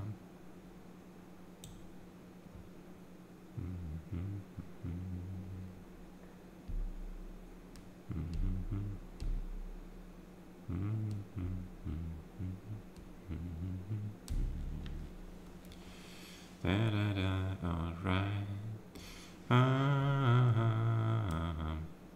I got this feeling. Boom, boom, boom.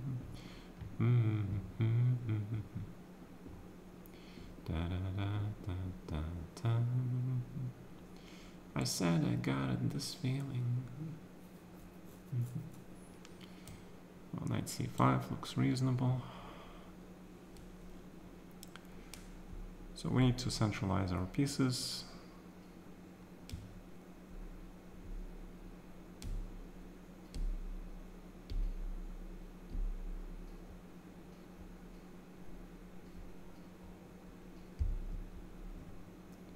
Probably just hit him.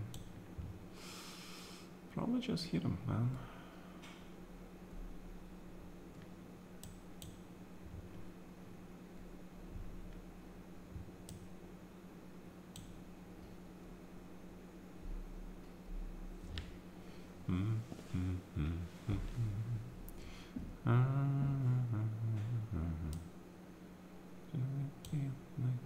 It's time to break this. It's time to break this chain.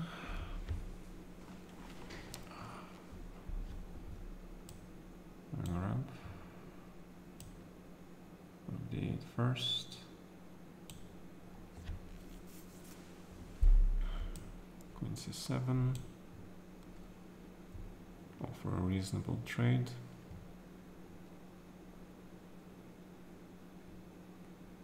Well, if you allow me to take it, I will take it. And I will take it. Queen. Maybe even E4, yeah.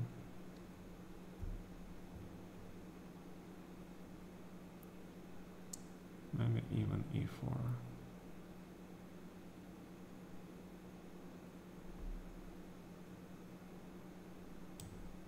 Queen 5.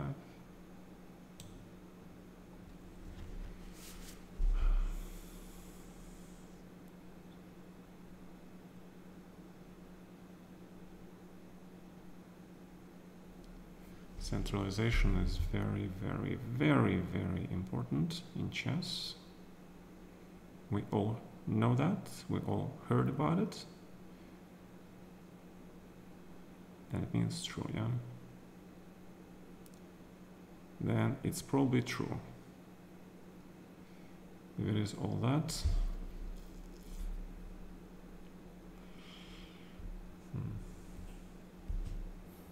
Yeah, I have to play 5. I have to protect my pawn chain.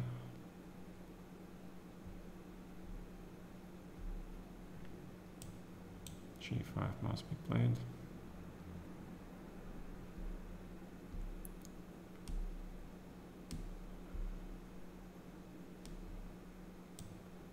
He did go for this. Wow. Well, Queen E6 probably the easiest. Probably the simplest.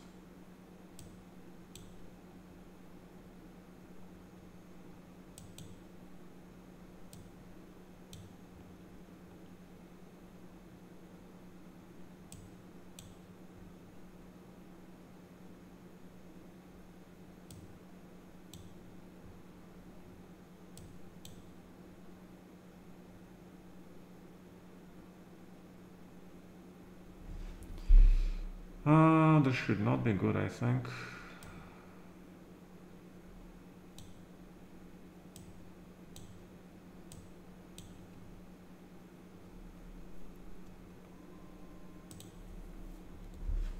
Check, check. Let's see. King E2. Oh, it's draw. Damn. Oh, rook E3 is advantage. Oh my god, of course. Queen A1 first. And then E3. Of course. I was worried about rook D8 here. I just play rook F7. Queen controls the checks. Queen C8. It's just one check. Again, queen controls all these squares. Alright, not a bad game. 9 out of 11 with a huge share from 2nd to 5th, and I am 5th on the tie breaks. And you know why? Because Alireza quit the fucking tournament. If he didn't quit the tournament, he would get more points and my tie breaks would be up there. Jesus. But because Alireza quit the tournament, my tie breaks suck. Because everybody else stayed and played. But because he left, my tie breaks are bad.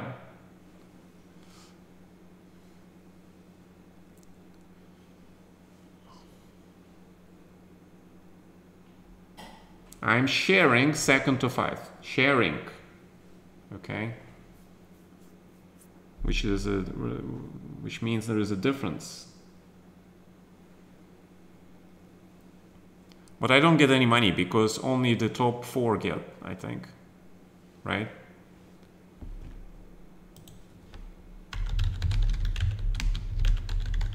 The prize information. The prize fund is third prize, first prize $1,000. So this Blitz specialist gets $1,000. All right. Formats. I get $100. Okay. Woo! $100, guys. $100. All right.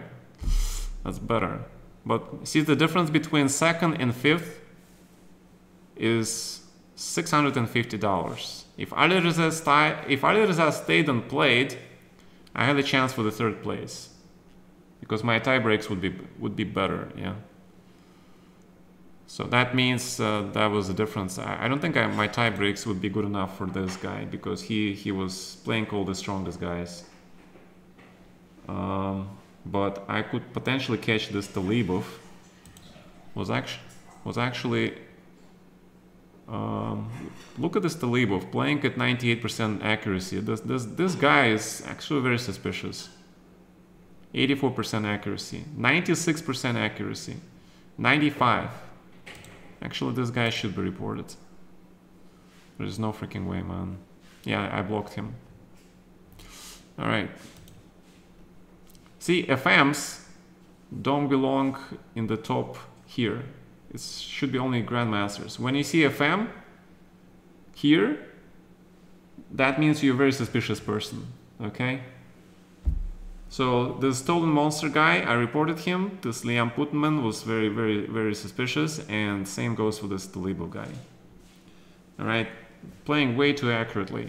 This guy actually found that Queen A4. Remember that game? He found Queen A4, Queen D1 defense in the Blitz game. Very suspicious. Very, very suspicious. And unfortunately, are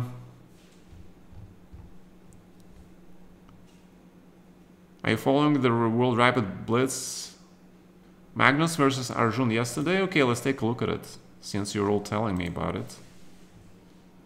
Alright, let's take a look at it. Magnus, Hansen. Alright, let's see this game. This is not London, this is Jabava London, this is different, okay? Now we get to the standard sort of London, yeah.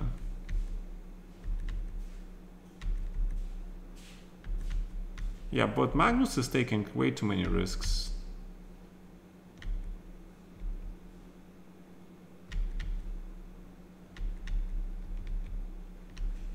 (24). So Magnus is basically just pawn down, but he has pair of bishops, so there is a certain degree of compensation for sure. Rook A8, yeah, correct. Because if you play G6, you get mated, yeah. So you try to trade the rooks. But see, this was a chicken move, yeah. If he wanted to play for a win, he would play Rook E1 and keep the rooks and try to go for a mate. Which is not so simple, of course. But this is a sort of saying, okay, I think you're right, it's a draw. But I'll take the draw. I'll take the guaranteed draw. That's what Erigase basically done in this game. Okay.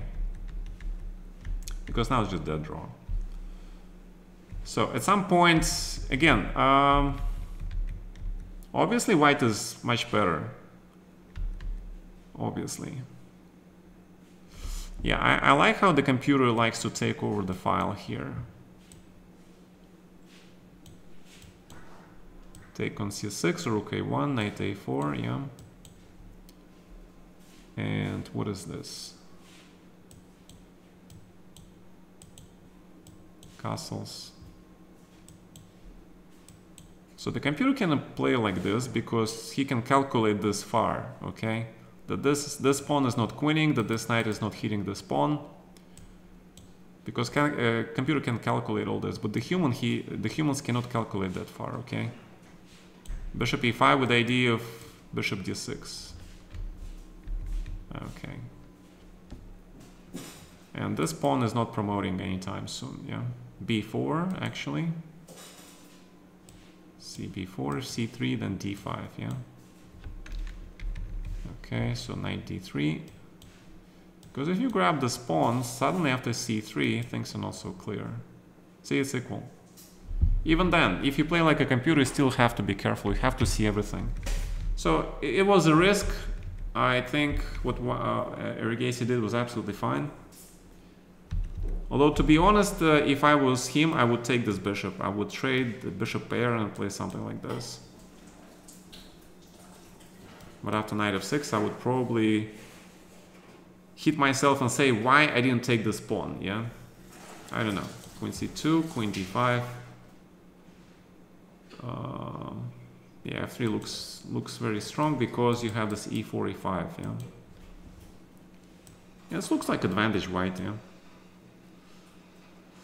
Pretty big advantage considering this knight hitting this pawn. Yeah, this is actually winning advantage. Yeah, so that's what I would do. I would play something like this. Okay. I would trade this bishop on d6. Eliminate pair of bishops for black. Knight g3. I think Erigesi didn't expect Magnus to play bishop e7, but it makes perfect sense. Now black has pair of bishops. And any opening of the board opens these bishops, okay? That's why I would take the bishop on d6. Dubov versus Nihal, brilliant game in 18 moves. Where is Dubov? Dubov.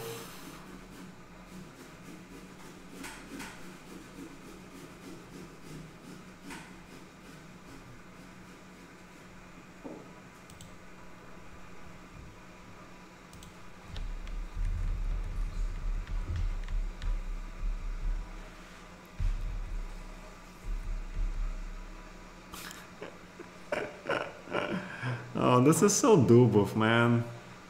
He prepares this really dubious lines, especially for the rapids. And when he prepares, when you fall into his prep, there is usually a very narrow line that you must follow, otherwise you get into a worse position. Yeah, and you gotta take pawn on e3, otherwise after rook d4 it's just advantage white, yeah? And suddenly black is under attack. Suddenly it's +1, yeah? Because rook on h4 and this bishop on d3, it's like, that's it. You can never castle here, pretty much. Because if you castle, you're probably dead. Oh, that's exactly what happened, yeah?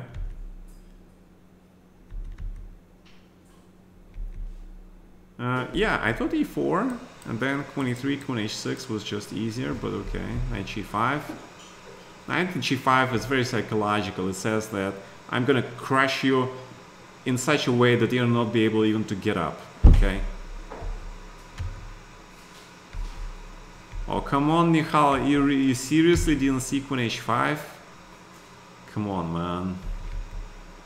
Come on, man. Alarm should pop up. You should play e5, close one this bishop, yeah? The alarm should be ringing like so loudly in your head. Yeah, knight h7, rook h7 is a huge threat, queen h5 and queen h8 mate, yeah? You gotta stop the bishop, queen h5, beautiful. Resigns immediately. Immediately resigns. Yeah. Alright.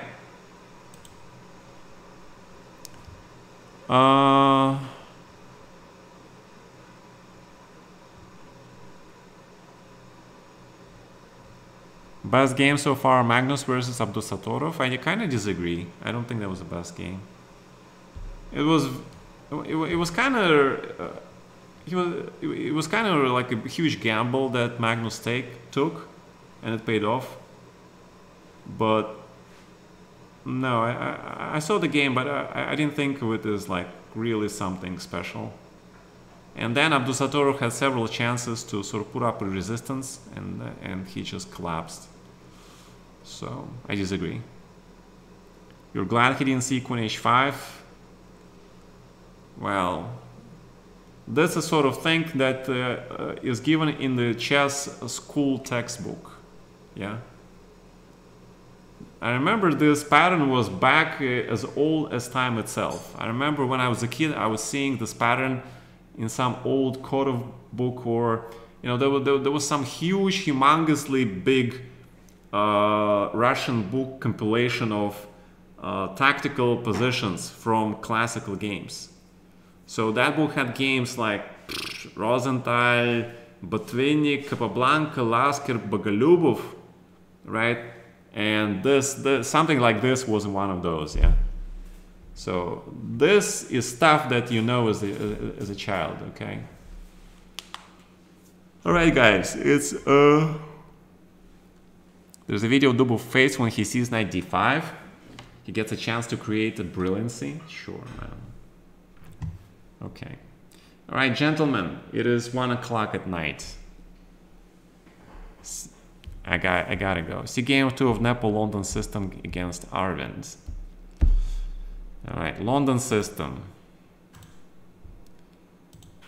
Why we cannot Nepo Arvind? And our London system holds, yeah? London system. All the Indian players play London system. Bishop g4, but Bishop e3. And white is better. White is winning. My god, how Nepo survived this? Yeah, this guy didn't see knight g2 with the idea of f4 trapping the bishop. Wow. That would have been the end of Nepo. For sure.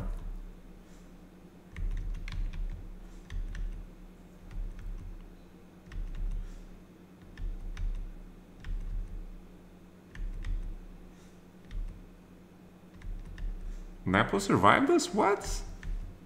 How did Nepo survive this?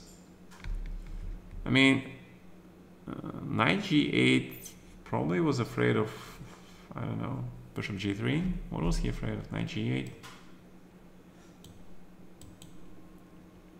Yeah, knight h6 back.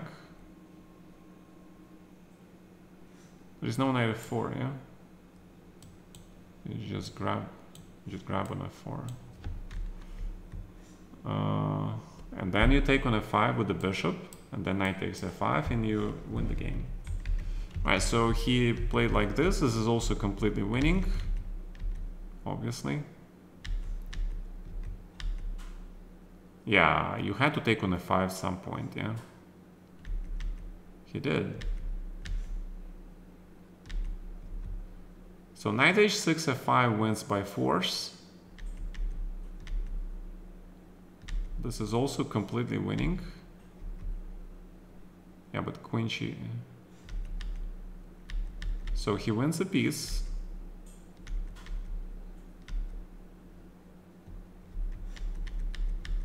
My god, how did he? Oh, he played this. Oh, okay. Yeah, rook c1 is so obvious, yeah? Rook c1 and then rook c5. This should be also winning. But black gets a lot of pawns.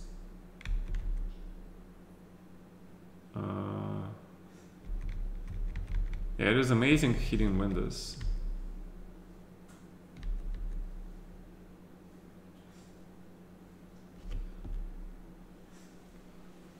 Yeah, it's pretty amazing.